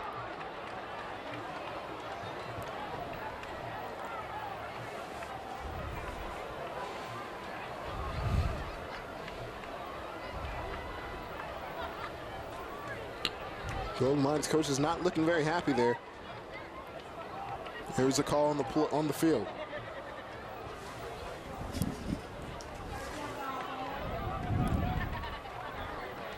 Flag waved off. No penalty for holding. Golden Lions set up with excellent field position. So that huge return not in vain. Now, Brandon Duncan and crew, as this revived Golden Lions faithful crowd. About the 37-yard line where the Golden Lions will take over. Exactly. About a third of the way into this third quarter, excuse me. Brandon Duncan and crew now looking to set up for maybe another touchdown drive, at least another scoring drive, am I right? Well, here we go, Brandon Duncan. Tight end right side. He's going to motion left, that's number 5. He did score the first touchdown before. Oh, look at this reverse play there. Keyshawn Williams cutting upfield. He has a block. What a block there. Touchdown, Golden Lions. Huge play there. And now they've gone from 2 scores down to 2 touchdowns in 1 quarter. You see, actually, if you look at the stat sheet from last year, the third quarter is where the UAPB Golden Lions have always scored the most points here, and that's no different this time, is it? Well, we're exactly putting up 2 quick touchdowns early in the third quarter. Like you said, the tight end that went in motion set an excellent block on the edge where the running back was able to slide through and squeak into the end zone, showing a quick burst of speed. Huge play there. And now they're going for the extra point. The kick is up. The kick is good. And there's another ball lost. Well, here we go. Woo! This is actually kind of stressful.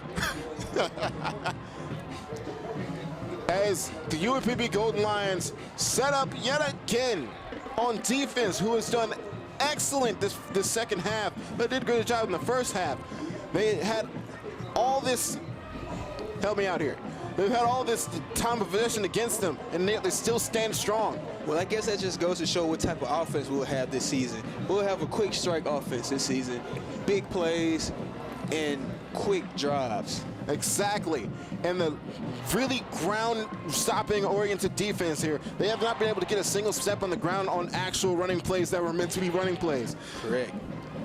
The fans down there giving us a good UAPB chant. Everyone looks excited down there on the field for a 14-10 lead for the Golden Lions. Oh, this is exactly what I was hoping for, boys. 1 play, 37 yards, 9 seconds. 1 play, 37 yards, 9 seconds drive there, on that touchdown drive there. Number 21, Keyshawn Williams getting the touchdown. Great work again. I can't speak highly enough of this UAPB Golden Line offense. Man, I'm excited now. This has gotten to be a great game. J.S. Gillum looking to give the Maroon Tigers back the ball here for the deep kick, and it's off. Where's it gonna land? Oh, that goes out of bounds. Illegal kick there. Yeah, that's got to suck all the energy out of the room. But still 4 points ahead. Oh, boy. Little emotion on the field right there from the Golden Lions. They're really into it. Exactly. I love emotion, but they got to be smart about it. Let's see what the referee says. We do have an illegal kick, but any shenanigans after the play.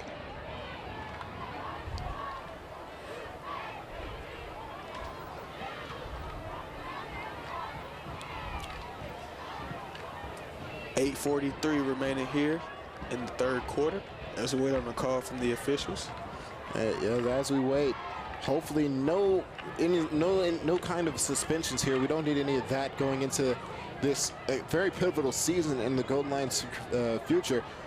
Let's see what the call says.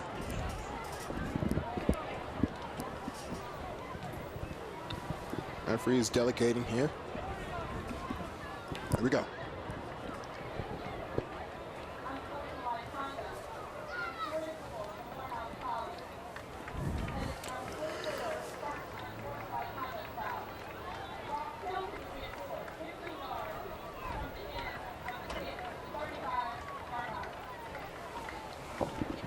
Huge call there by the referee.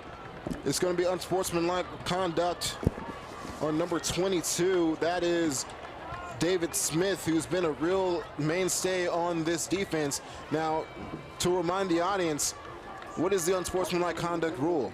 Unsportsmanlike conduct is basically when a player displays anything other than football on the field. When exactly. Shows extra emotion by grabbing or swiping or any motion that doesn't look like a football move. Exactly. And also, if you get 2 in a game, that's going to be automatic ejection for a full game. But now, Morehouse College Maroon Tigers sets up in the empty formation. Kevin Taylor looking for a quarterback draw, does get the edge, and will get 6 yards on the play. They want to do a better job of protecting him, seeing that he came up limping on a play earlier. Exactly. Or maybe they're using that as a red herring to make sure that they think he's weak and they go overcommit. Especially on these types of draw plays here. But now, 2nd and 2, they gave him 8 yards on the previous play. Kevin Taylor surveying the field, snaps it off now.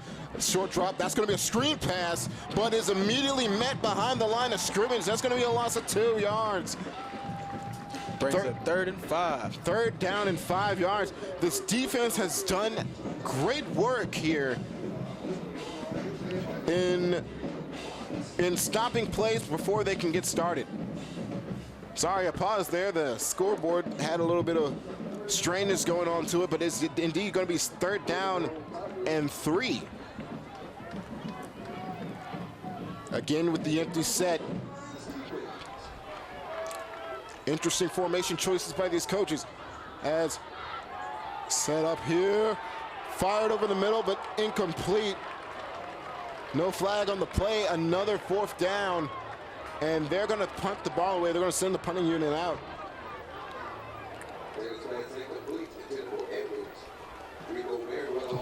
Kevin Taylor unable to connect over the middle of the field, and another great defensive stop. You're right, Jason. Correct. Number 8, Kevin Carter. He's been all over the field today for the Golden Lions on the defense.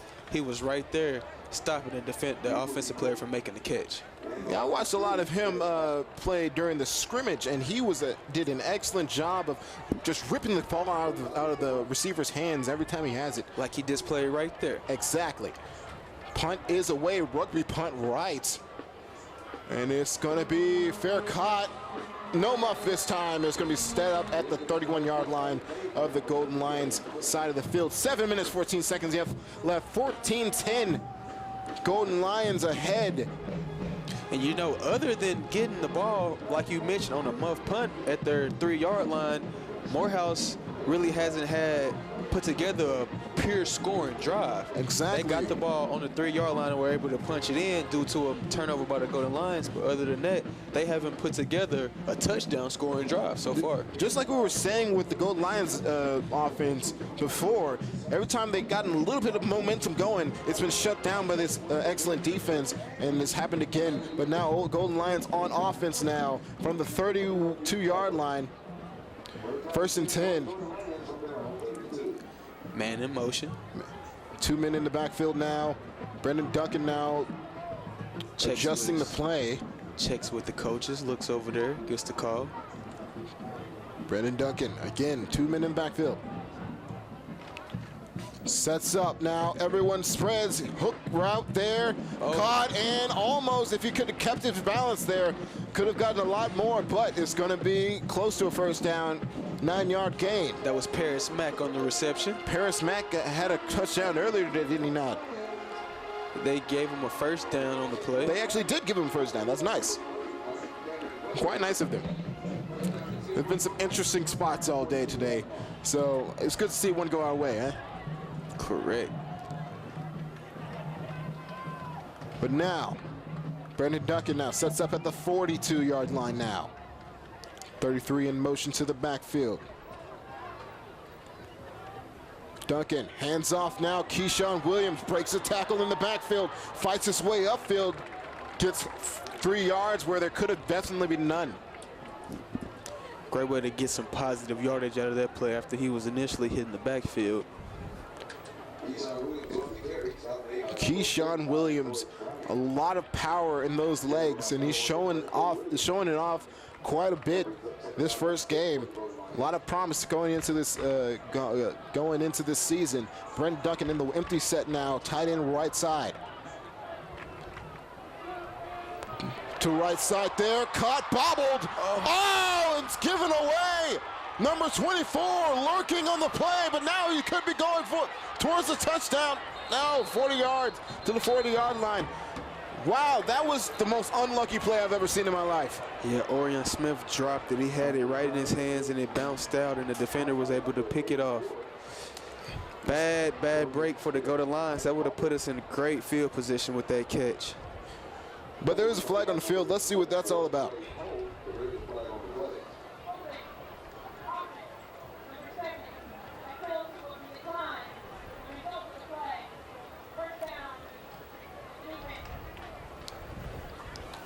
Maroon Tigers declining the penalty, rightly so, and they get this amazing interception. That was just unfortunate, but it wasn't adjacent. Very unfortunate for the Golden Lions, especially with that being a 3rd down. They would have had another chance to get their defense a break. Exactly. But the defense has done well with these limited breaks that they have. And so let's see how they respond coming onto the field in a snap play. A lot of times coaches like to fire the ball downfield. Let's see what they do here. Kevin Taylor from the pistol this time. And this is called a drastic change of possession. Anytime something like that happens, the offense looks to goes deep. Motion man here goes up the middle, stuffed again. The running game has yet to get going for Maroon Tigers. Anytime your defensive line plays well, that sets the tone for your defense. Because the defensive line, they start to fit, the linebackers can read, and that allows your cornerbacks and safeties to fly over the field. Exactly. You're able to trust your men in coverage if you can get pressure and stop the running game. But now, 2nd and 9 after the 1-yard gain. Motion to the outside there from the backfield. Pistol set by Kevin Taylor. Takes a 5-step drop, steps up in the pocket. Flag on the field, but Kevin Taylor's breaking free. Could be looking to get out of bounds at the 15-yard line, but flag in the backfield, that normally coincides with holding. But let's see what it say.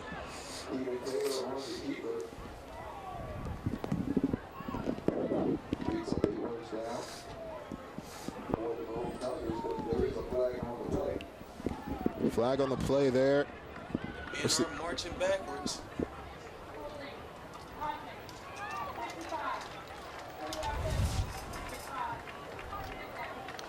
Number 55 on Maroon Tigers, that is Evan Clay.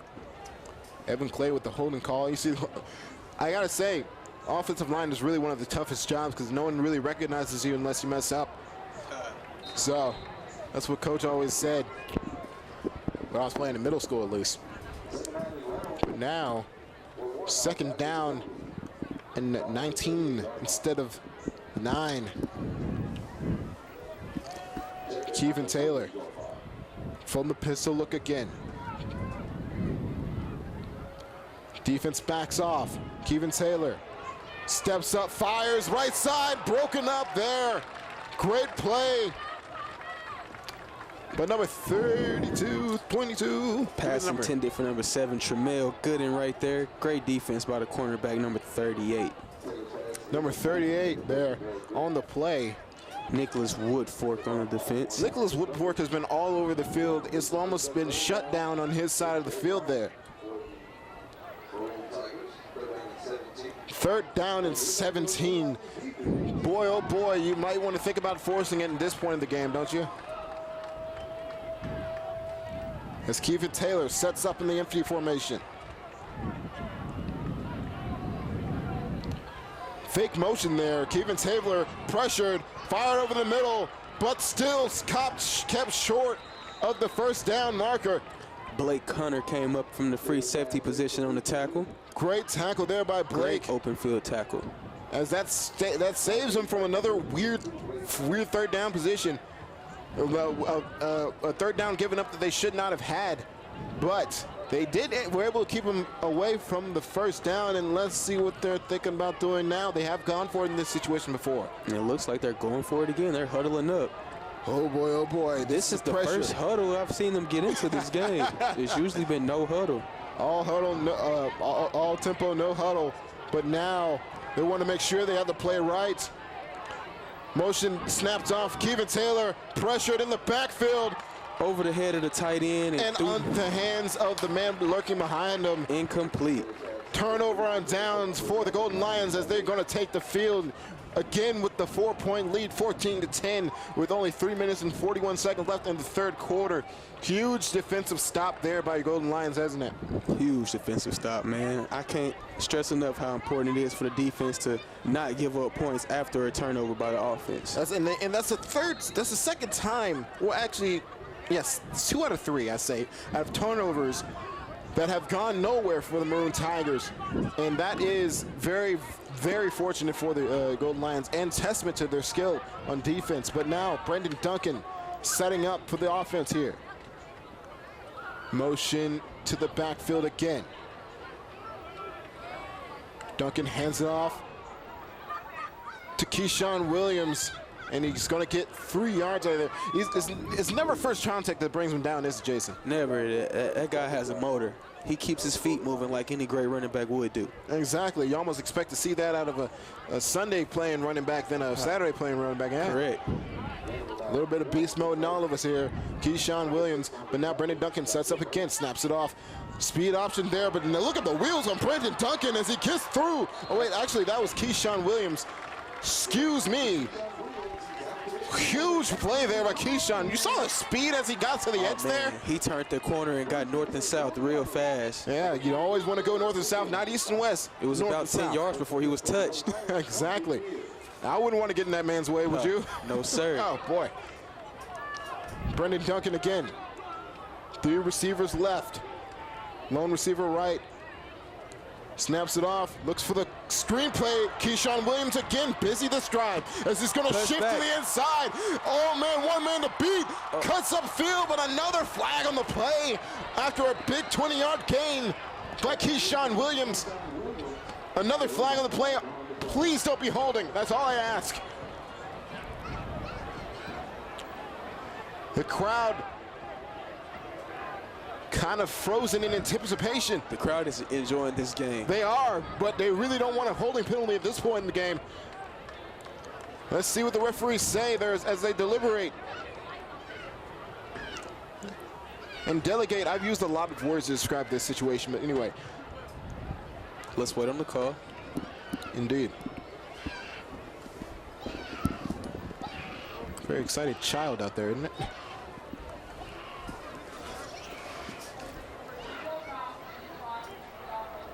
All fouls have been called off. No foul for illegal block in the back there.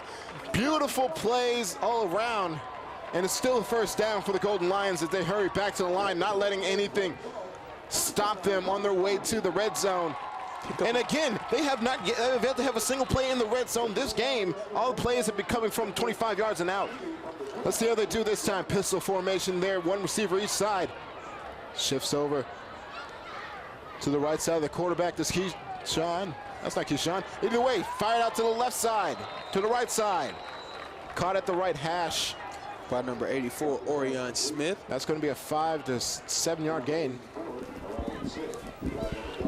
Got to give a range of yards.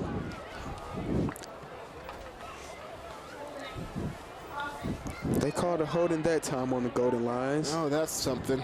Well, you hate to see that, but at least they're further up the field than they were when it happened the first time. Correct. So that's something. See if we can get those yards back on this play. Indeed, indeed. Whew.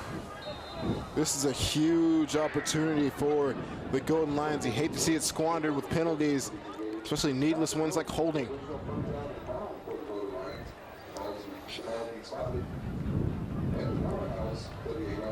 .38-yard line now. It's 1st and 20. Here they come. Motion man. Brandon Duncan snaps it off, fires again to the outside, the flat area. Here comes Keyshawn. Actually, that was not at Keyshawn Williams. That was Christian Jordan, the backup running back. Christian Jordan giving a spell to Keyshawn as he's been Keyshawn's worked extra hard in this drive. They got to give that man a break, don't they? Yes, sir. That was great blocking by the wide receivers downfield on the screen pass. Blocking by your wide receivers is absolutely important to get those big runs snapped off. But here comes Brandon Duncan again, 3 receivers left. Duncan drops back, fires into the screening position there, and it looked like the ball was knocked out of the hands, but it's going to be called an incompletion. Good thing he went for the tackle instead of the ball, because if he would have went for the ball, he probably would have had a pick 6 there. Yeah, you know, screen plays are very dangerous for that exact reason. You can easily give up a pick 6. 1 minute, 22 seconds left in the third quarter. 14 to 10 is the score. This has been a thrilling third quarter. Exactly. But third down and long here for Brandon Duncan and crew. Golden Lions snaps it off, fires right side, long ball, caught! Oh no! He has got to be the sickest man in Pine Bluff at this moment. Oh no! A short touchdown. Paris Mack with the drop on the touchdown. Almost his second touchdown of the game. Boy, that's a rough one to take, but at least they're in field goal position. Drops have hurt Brandon Duncan this game. Yes, exactly. You see, he's had time in the pocket. And like I said in the beginning of this game, when he has time, he can sling the ball wherever he wants to. But now, James Gillen setting up for the field goal attempt from the 29-yard line. You want to know what's great about that last play? He made the field goal? Other than UAPB scoring 3 points. On that play, he was defended well. Morehouse played great defense, but where the ball was placed was perfect, and the receiver just couldn't hold on to it. Exactly. You put the ball where your man can get it and no one can get it. Correct. And his man could get it, he just couldn't hold on to it. 17 to 10, 1 minute 11 seconds left in the third quarter. This is an amazing game so far. A defensive battle in the first half, and then this offensive showcase by the UAPB Golden Lions. Whew. We'll be right back as we go into the next series of possessions.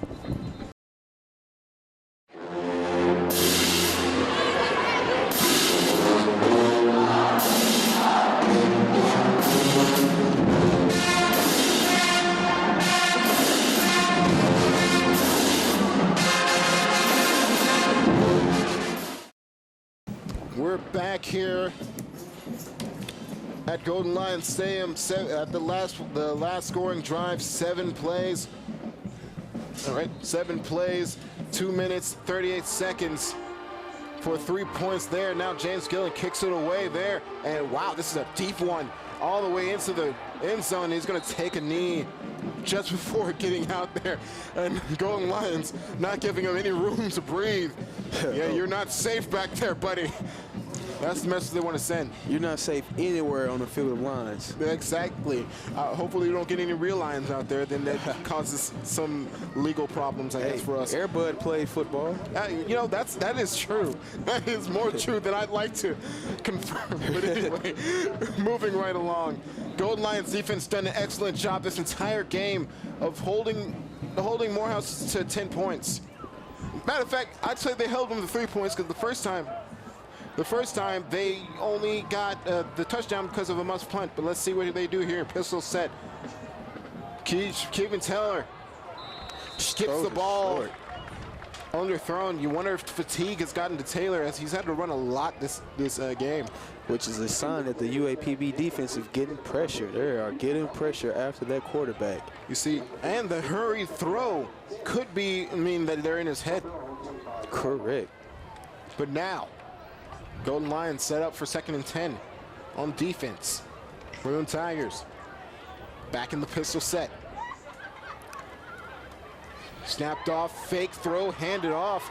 Oh, huge hit in the backfield, but he doesn't go down. But a swarm of the ball came out at the end of the play for a negative gain. They didn't gain anything on that play. They ended up losing more yards. Recovered by Keegan Taylor, the quarterback on the play. Heads up thinking about a quarterback to hop on that football. Exactly. But let me talk about that hit, though, that he absorbed as he was trying to come through the hole there.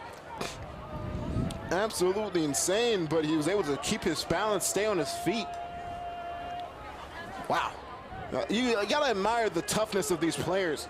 But right now, they need to show some moxie as it's 3rd and 12 for the Morehouse Maroon Tigers. Ricky Knuckles coming across with the motion. Keegan Taylor fires on the right side. Is caught for a first down for the Morehouse Maroon Tigers. That was actually the backup quarterback, number 17, Michael Sims, the left-handed guy, gunslinger. Yeah, has a cannon for a left hand. Excuse me, Michael Sims. Showing they have depth at the quarterback position. They're willing to use it at all times here. Michael Sims again. Cuts out to the right side, and that was nothing there. Miscommunication between the running back and the quarterback there. The quarterback held it out for the read option. The running back took the opposite side. Oof. 4th quarter here, 17-10. Golden Lions lead the Morehouse Maroon Tigers. Man, what a game. What a game. But we will be right back for more of this amazing first week of Golden Lion action. I'm TyRece Boone. This is Jason Matthews. We'll see you in a moment. This is the hardest working man for HBCU's Time Joiner. I want to congratulate UAPB on being selected as the Time Joiner Foundation's September School of the Month. Alumni, your support is needed at your alma mater. Visit TimeJoinerFoundation.org to make your gift and be a difference maker for an HBCU scholar. All right, I want to thank the Mass Communication Department, especially the sports team, for letting us students. I am a senior in the Mass Communication Department. What's your situation, Jason? And I am also a senior, graduating in December, and I must say the Mass Communications Department at UAPB has been great to me. Everyone at the UAPB radio, UAPB-TV station, everybody down in the Mass Communications Department, they really support their students. And speaking of supporting your students, make sure you support UAPB-TV by turning on the television station or going to UAPB.com or .edu, my bad, and checking out the UAPB-TV stream. That happens all the time. Now, fires over the middle, right side. Pass caught by the All-American tight end, number 11, Ron Edwards. Ron Edwards has been busy in the second half, hasn't he, Jason? Yes, he has. And also support your UAPB radio station, Hot 89.7, for your music listening pleasure. We're going under a renovation service right there, but it's also always playing the best music you want to listen to. Your real adult choice, Hot 89.7. Now, back into this game. 4th quarter, 30 seconds and counting into the 4th quarter here. 14 minutes to go. Keegan Taylor Does not get the ball off as he's sacked on the backfield for a 6-yard loss. Sims is dropped. Michael Sims has actually replaced Kevin Taylor in this situation, but he pays a price for it. On the tackle, that's number 55, Area Foon on the tackle. The sack actually for the Golden Lions. Exactly, and that could not have come at a bigger moment in this game, as they're forced to punt it away, and now you can work on chipping away at that clock.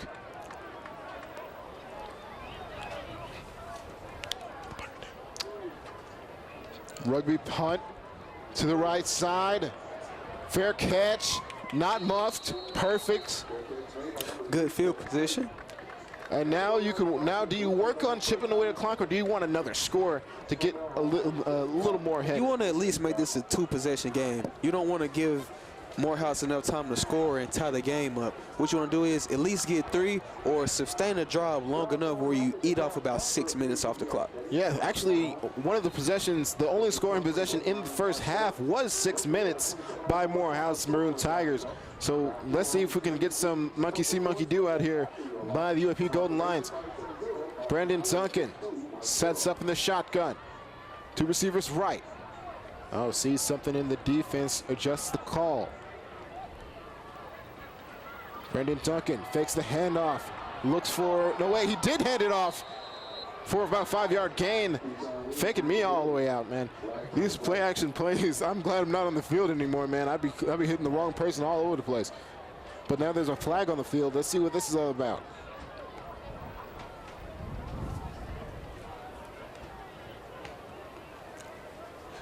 Wait on the call from the officials. Sounds like a holding call against the Golden Lions. Number 5. Jalen Collins, the tight end, and caught a 68-yard touchdown reception earlier in the game. Maybe not 68 yards, but it was a part of that 68-yard drive that did get a touchdown. Great touchdown on him, but a poor decision to get the holding call at this juncture. 1st and 20 now.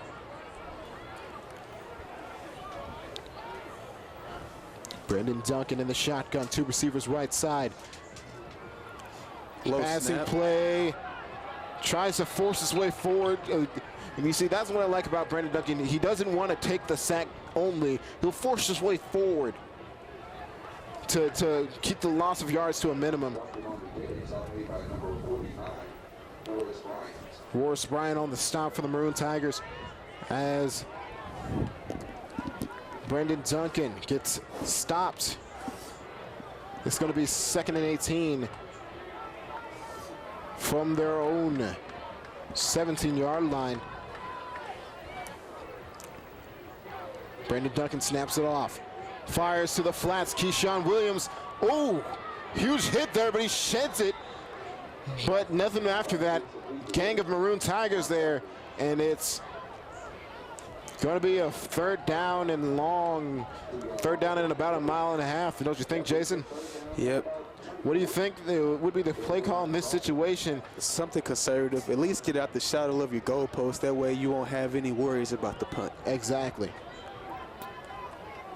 James Gillen has been very busy today, kicking and punting for the for the Golden Lions. But now they're going to hand it off. Keyshawn Williams goes up the middle and does not get but like 3 to 4 yards. And another flag on the play after the whistle. Oh boy, we could be looking at another unsportsmanlike conduct, can't we, Jason? Yes, that's what it is looking like. There was a little extracurricular activity after the play there. I like that, extracurricular activity. But I don't like it actually happening. Let's see what the call is.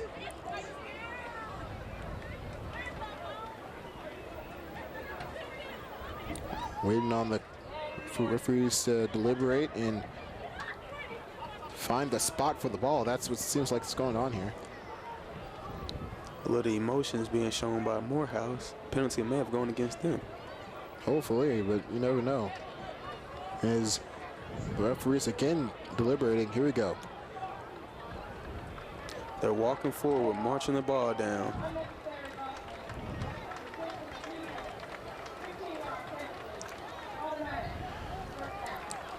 What a poor disciplined play by the Maroon Tigers as another huge huge defensive, unnecessary roughness play, unsportsmanlike conduct type play cost them yards on the end of the play. They could have had the ball back, Jason. Could have had the ball back right there. Could have, should have, would have. But now, first down, and Brendan Duncan snaps the ball off, hands it up the middle, and Keyshawn Williams breaks it off for 15 yards on the play. Absolutely insane. This running game has really found its stride, hasn't Jason? Correct. Actually, that was the backup running back, Christian Jordan. They're working that two-back system pretty well. Man, it's really messing me up. I wish they stopped doing that, huh? It's working. Running those two. That's what's confusing the defense. Exactly. They can't catch a pace. They both run at different paces. One runs fast. One's more of a power back. Exactly. And you know what? As a former defensive player, when things confuse me, I get angry. It's like thunder and lightning. Frustrating for Morehouse defense. But now a timeout called by Pine Bluff, and we're going to go into a timeout of our own. 17-10, 10 minutes, 53 seconds from the 50. This is the hardest working man for HBCU's Time Joiner. I want to congratulate UAPB on being selected as the Time Joiner Foundation's September School of the Month.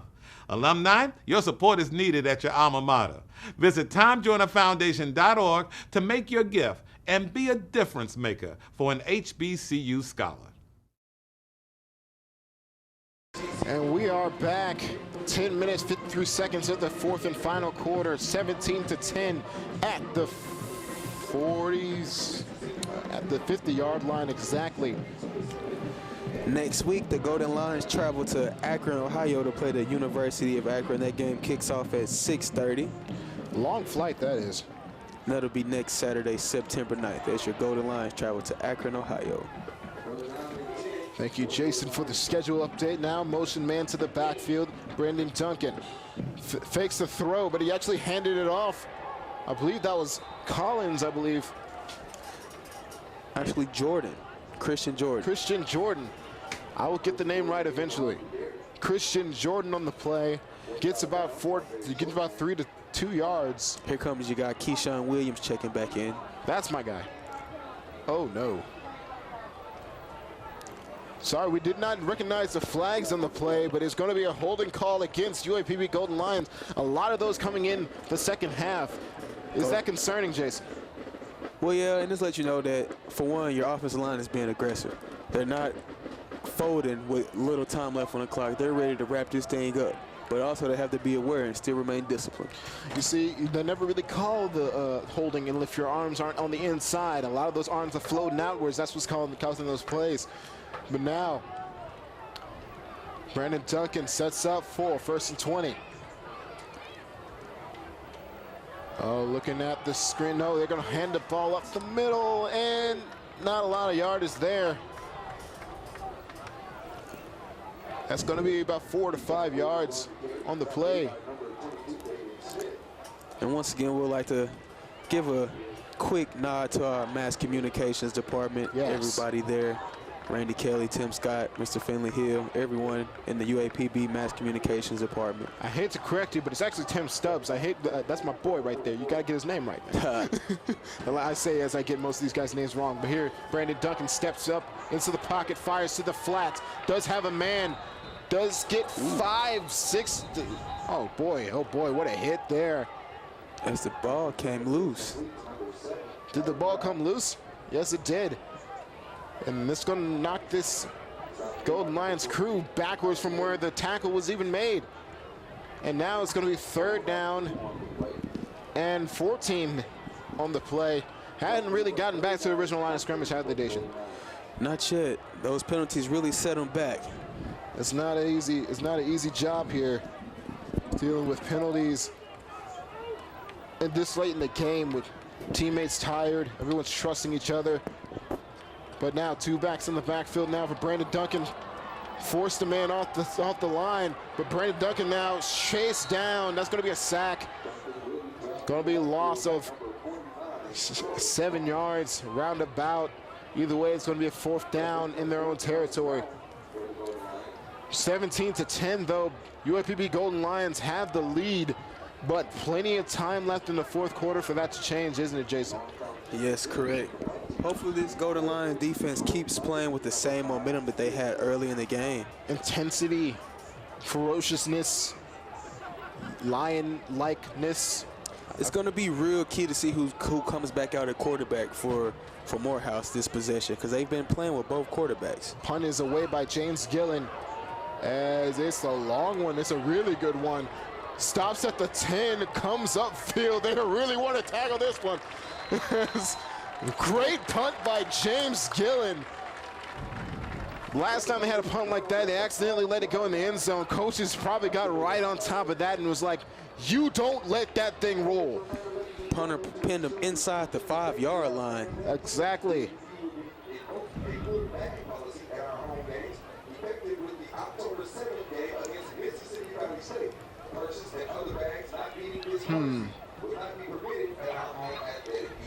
Well, clear back policy being applied at the Mississippi Valley State game, just as a reminder by the PA guy, but now from their own 5. Morehouse, hands up the middle. Stuffed immediately at the line. Like you said, the pride of Lions. The pride of Lions, yes. Especially that powerful and experienced defensive line. A lot of JUCO guys and returning seniors on that defensive line. They've been really paying dividends, haven't they? Yes, they have. Great defensive line play. Indeed. But now, they got it. They 2nd and 9. They still got to get out of their own 5. Morehouse hands it up the middle again. This time he finds a lane, does get the first down at the 16-yard line there. They'll mark it at the 16. They have some breathing room now, but they still have a lot of field to go through. And that quick draw play has been a favorite of the Morehouse offense. They've been using it all game. Here, another handoff up the middle. It's interesting to see how often they have been going to the ground at this late juncture. Yes, especially with the fact that they're behind. When you're behind, you typically don't want to run the ball, but if that's what's working for them right now, that's what they should go with. I mean, you know, here's the thing. You want to throw the ball, but this defense almost picked off 2 different passes. It's going to be interesting to see what they trust here in this late stage. You got to go with what works, and the ground game's been going there. Michael Sims is back there now. Sets up, hikes the ball now, throws it to the flats. No one home, but flags out in the play, and it looks like that's going to be pass interference. That's my guess. I hope it's not. Let's see what the official call is, though. You saw a little bit of holding there, didn't you, Jason? Yeah, you saw a little bit of aggressive play by the defensive backs from UAPB. You wonder if that was a purposeful play. He saw the pressure there and threw it out there anyway, just to see if the flag was thrown, and it was.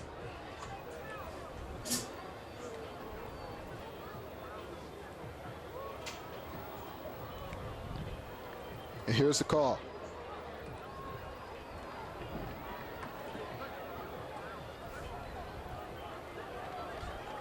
Pass interference on the offense is declined. Wow. Okay, we caught a break there. Pass interference called on the offense. And the penalty is declined. It's going to be 3rd down and 8 from their own 18-yard line, 20-yard line. Shotgun now 4 wide. Ricky Knuckles motions across. Here comes the play. Fire to the right side. Hung on to 1st down, Maroon type. How did he hang on to that catch? Jesus. That quarterback has some strength on the ball. That's the backup quarterback right there, Michael Sims. He has some zip on the football. Exactly, but they had so much zip. I still wonder how he caught to that ball. But now Michael Sims hands it off up the middle. Again, stuffed by this beautiful defensive line. I don't know why he used the term beautiful, but more like aggressive. Just say ugly. Mean, ugly. They did a good job there stuffing the line of scrimmage. The point of attack has been a no-go. They might want some counter plays if they want to stick with this running game. Michael Sims. It's important that UAPB gets a stop right here. It's essential that we make a stop on this drive. Especially as it's 6 minutes, 20 seconds now. Ricky Knuckles coming across again. Now setting up the pass. Michael Sims, the lefty, goes to the left side, but overthrows his man. Michael Sims, let's look at him real quick. See, he's number 12. Find out about Michael Sims real quick, Jason, as we go into this 3rd down and 8. I want to know more about him if we have to face him again in the future. Because he may be an underclassman, but he has some arm talent for sure. He's actually a freshman. Wow. For a freshman to have that much arm strength behind the ball, it's kind of scary if you think about it. Michael Sims steps back, steps up the pocket, fires. Oh, it's intercepted! Intercepted. Oh my goodness! Now he's gonna cut across field. One man to beat. Does get a block. Just losing ground. Oh, and he ends up running out of steam, but a huge play there by UAPB Golden Lions. The interception. That was number 14, Rico Merriweather on the interception. Rico for Merriweather the Golden tried Lions. to make a big play out of that one. And oh my, oh my. That was the stop we needed. Exactly the stop we needed. Now, do you think about chewing out the clock? 5 minutes, 54 seconds left in the game. 7-point lead. You can only lose if you give up a touchdown. What do you think? Chew the clock?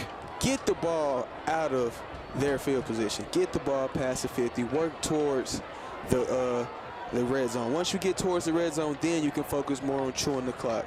Right now, just move the ball and get it towards the red zone, then kill the clock.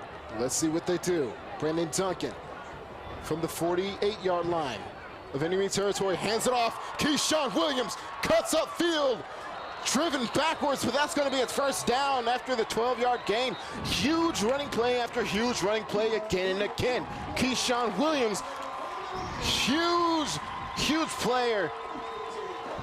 Big boy getting the yards ahead, doesn't he?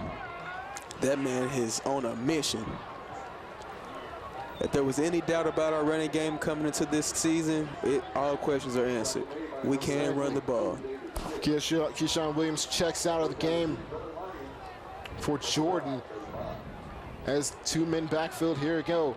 They're going to send the blitz on the outside, but another run up the middle, and tried to crawl his way up, but it's still another Golden Lions 1st down, 12-yard gain. That was Christian Jordan, the backup running back. Christian Jordan and Keyshawn Williams. What kind of combination is that? That is absolutely insane how well they've been able to run the ball in the 2nd half.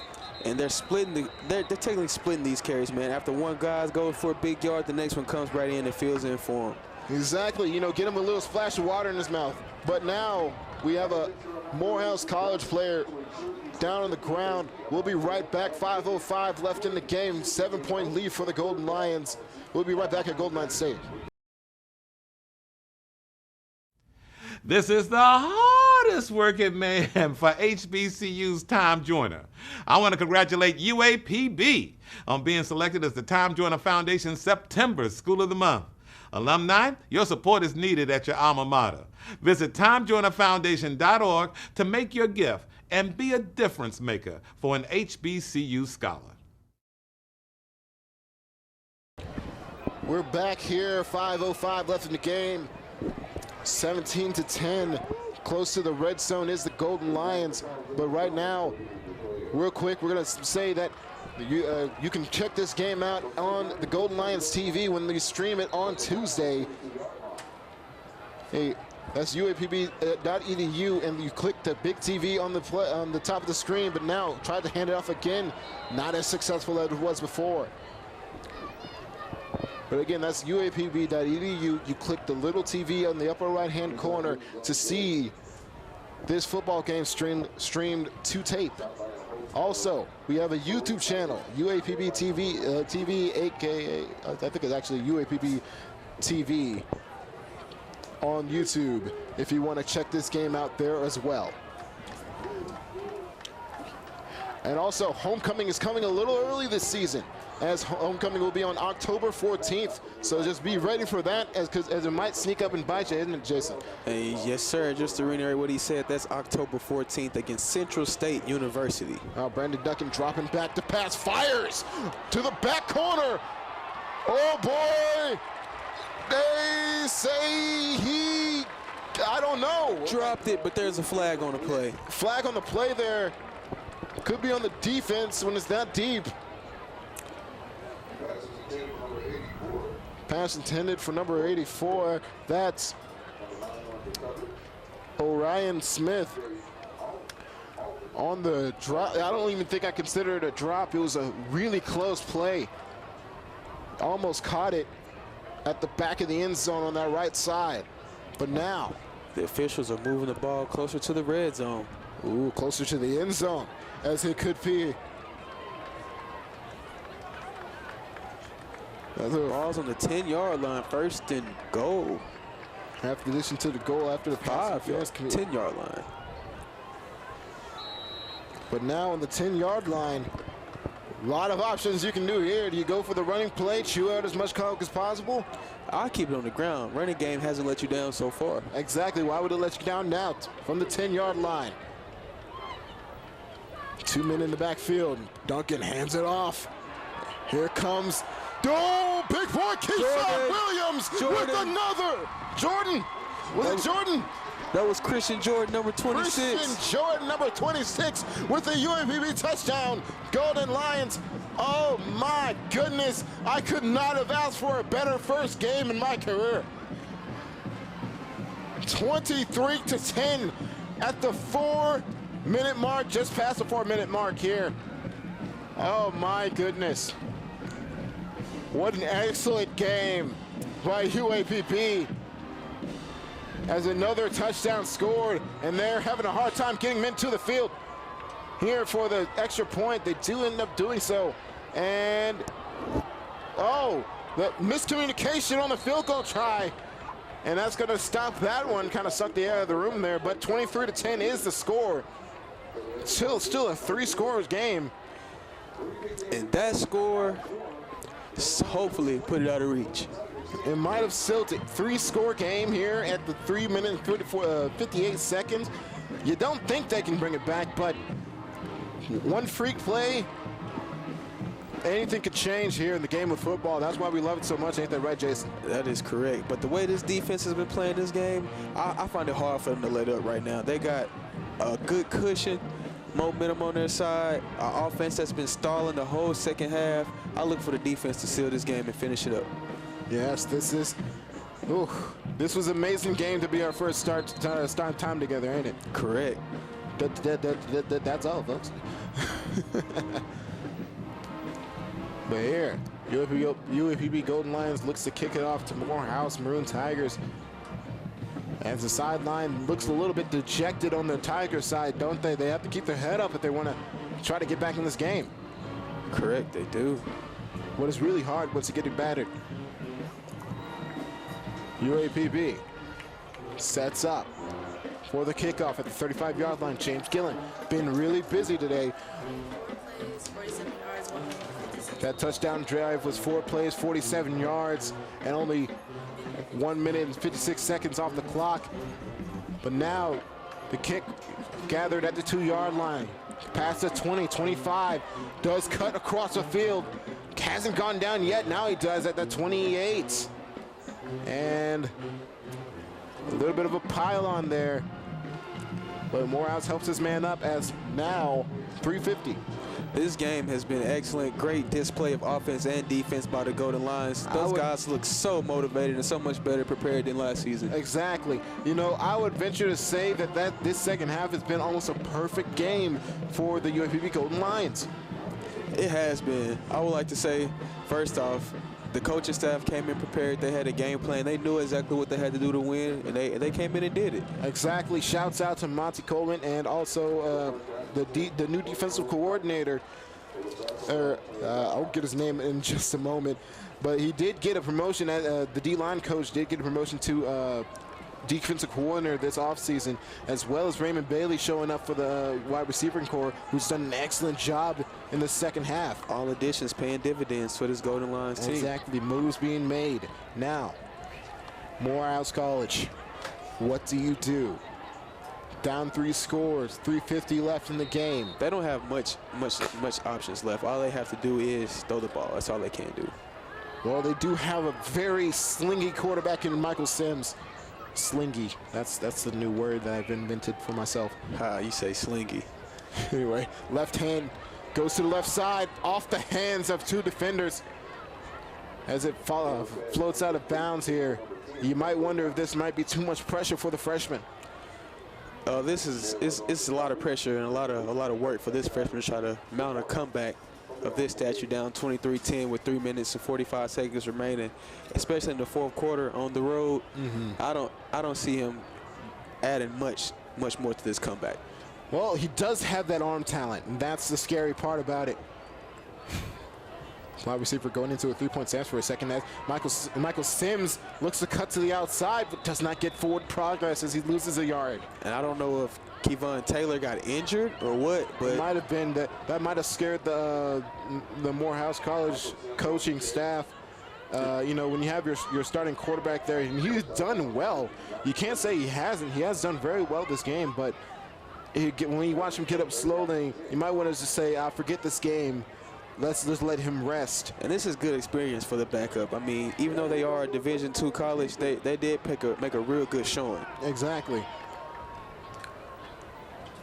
Michael Sims now from the backfield shotgun.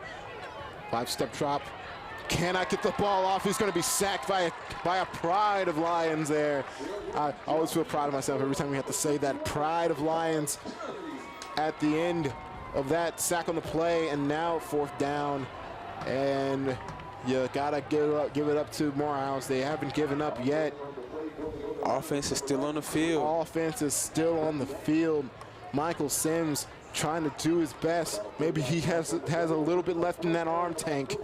It's not really a gas tank. He hasn't run just yet, but that arm tank to sling down the field and maybe get something out of this.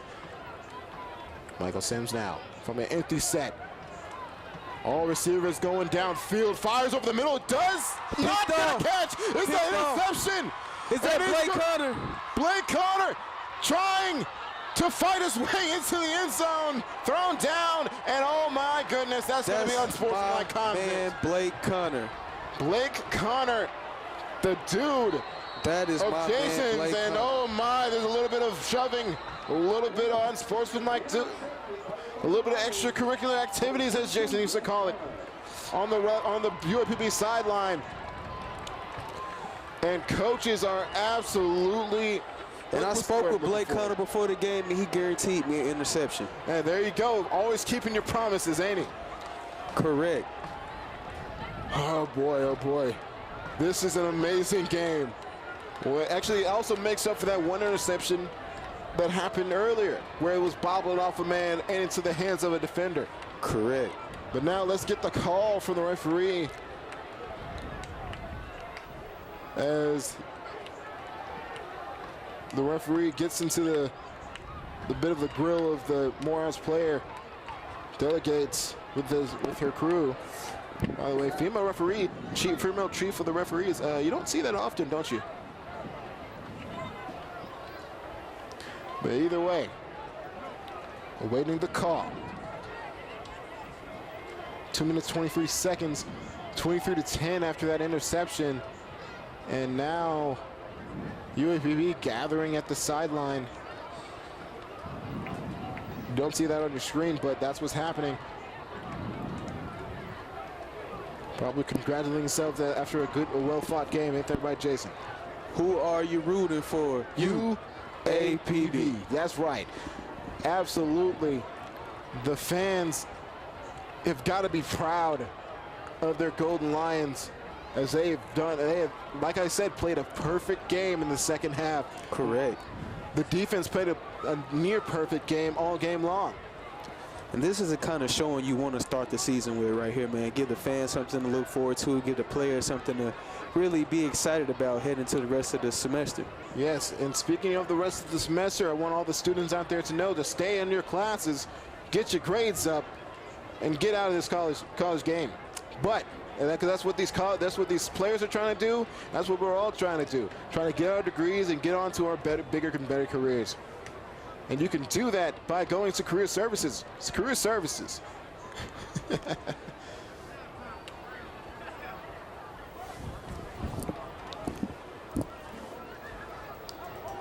Hey, yo.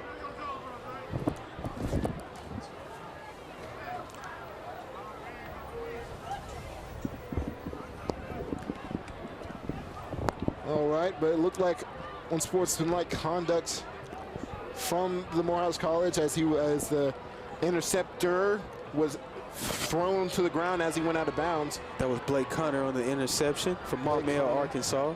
Exactly, you don't want to ever do that, but Blake Connor, the man who promised an interception today, delivers. And UAPB with 2 minutes and 23 seconds left on the clock.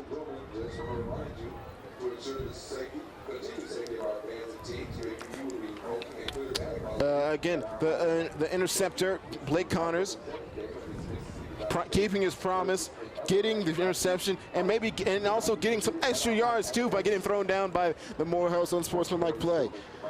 Man, oh man, you could not have asked for a better first game, could you, Jason? Could not have, man. It's been picture perfect for these Golden Lions. 2 of my fraternity brothers scored, made big plays. This has been a great game.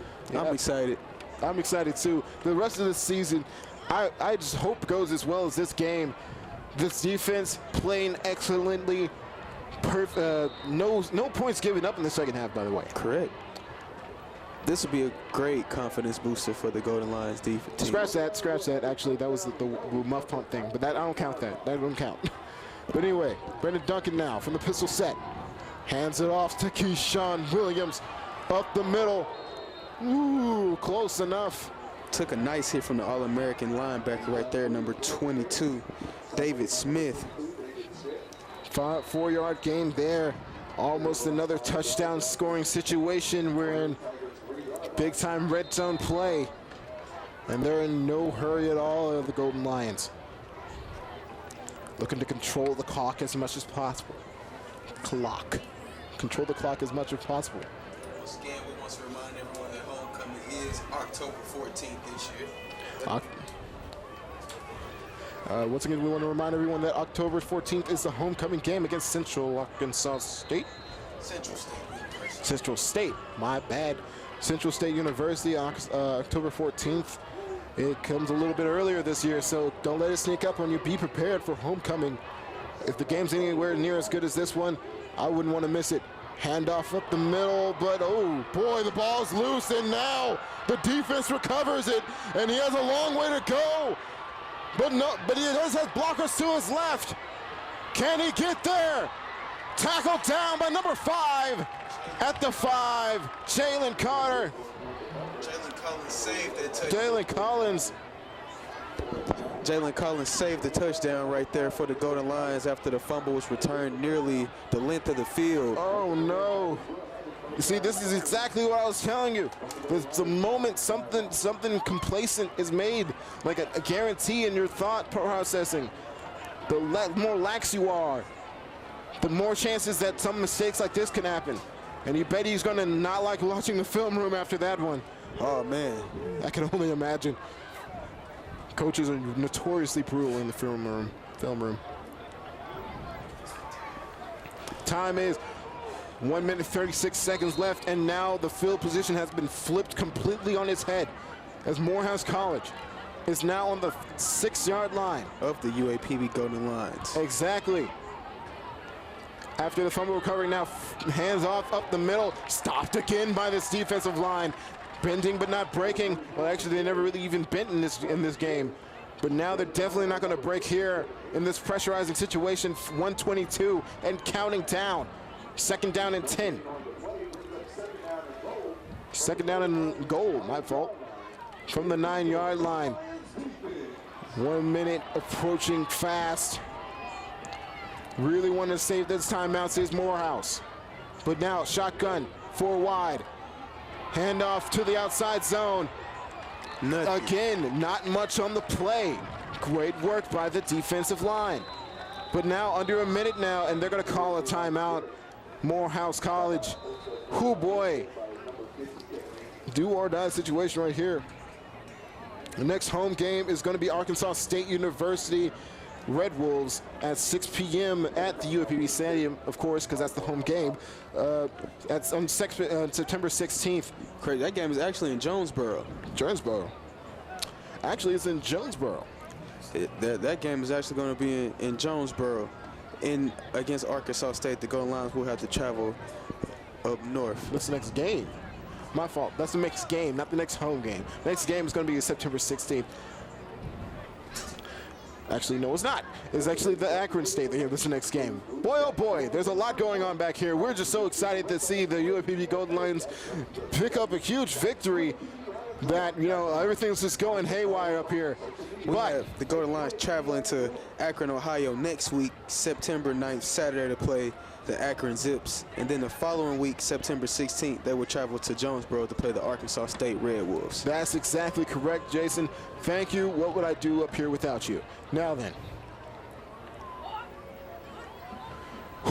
52 seconds left It's getting in good. the game. They're coming Trust in your defense, and they'll not let you down. That's the mantra I've given for this defense. As now motion man across to the left. Speed option, no sprint out pass, but it's trapped, and that's going to be incomplete. Morehouse has no time to give. 47 seconds left in the game. Although the incomplete pass did stop the clock, there's about 47 seconds remaining in this game. Exactly, and you only need a few seconds to make a difference in this game. 3 scores down, they could really change the change the momentum of it. Now 3rd down and 8. Golden Lions defense, the crowd is hype. Everyone is on fire here. Here we go. Michael Sims snaps it off to the screen pass. Blockers upfield, but nothing gained. As Penetration by the Golden Line defense. not only the Golden Line defense, but the defensive backs able to recognize it and recognize the screenplay and gather to the ball. Now it looks like they're going to go for the field goal here, and I'm just gotta say, this is an odd time to go for it, unless that wasn't it. That was a turnover on downs? My fault. There was a turnover on downs there. That was a 4th down play, and they went with the screen pass. Would that be what you were going for? With the situation they were in with the backup quarterback, you really don't have much right there. Obviously, he's a backup for a reason, so maybe you don't trust his accuracy as much as you would the starting quarterback. All right, the next home game is going to be October 7th, a long time from now, Mississippi Valley State University at Golden Lions Stadium, 6 o'clock p.m. I hope to see you there, and I hope to be in the commentary booth with Tim Stubbs as well. And at 45 seconds left in the game, UAPB Golden Lions under center, hands it off, tries to find the lane, fighting forward there to the 10-yard line. And boy, I think that's going to do it. About one more handoff, never in the game. Man, oh man, you could not have asked for a better game, could you, Jason? Couldn't have, man. The Golden Lions came out and played sound, excellent defense, picture-perfect defense. That's what you would love to see as a coach. Personal player of the game, in my heart, in my mind, I think would be Keyshawn Williams. He really gave the Golden Lions a spark on offense and really fought for all those yards he gained. He did. He did. For defense, your boy, give me his name one more time. I would like to say Kevin Carter really stepped up on the defense. Exactly. A lot of great plays there. And now that's going to do it for the final score. That's going to do it for the game. The final score, 23 for UAPB Golden Lions. Morehouse College comes away with 10. Golden Lions win. Excellent game. Excellent game here. Could not have called a better game for my first day. I want to thank again the Mass Communication Department, Jason Matthews, who's everyone else. And now we're going to go into a timeout. Thank you very much for showing up, and we'll be right back. This is the hardest working man for HBCU's Time Joiner. I want to congratulate UAPB on being selected as the Time Joiner Foundation's September School of the Month. Alumni, your support is needed at your alma mater. Visit TimeJoinerFoundation.org to make your gift and be a difference maker for an HBCU scholar. As we look onto the field at the victorious Golden Lions, the final score 23, UAPB, Morehouse College 10. Again, excellent defense showing strong today. Man, I just want to highlight a couple players like you first mentioned. Keyshawn Williams, running back that we have here. Exactly. He played an excellent game. He displayed great speed, great strength, running north and south. He wheeled this offense into a victory, because without them, oh man, this would have been a long defensive battle. Let's not forget Christian Jordan, also the backup running back, able to give Keyshawn Williams a spell without losing anything. Correct. It seems, in speed or power. So I gotta say, great offense at the second half. Everything opened up, and then the great defense was consistent from first quarter to final one. So that's going to do it up here for UAPB-TV. I'm TyRece Boone, senior mass communication major. This is Jason Matthews. Beautifully done. Now, for the mass communication department, for the UAPB-TV, and for all of the staff up here, I got to say goodbye and good night.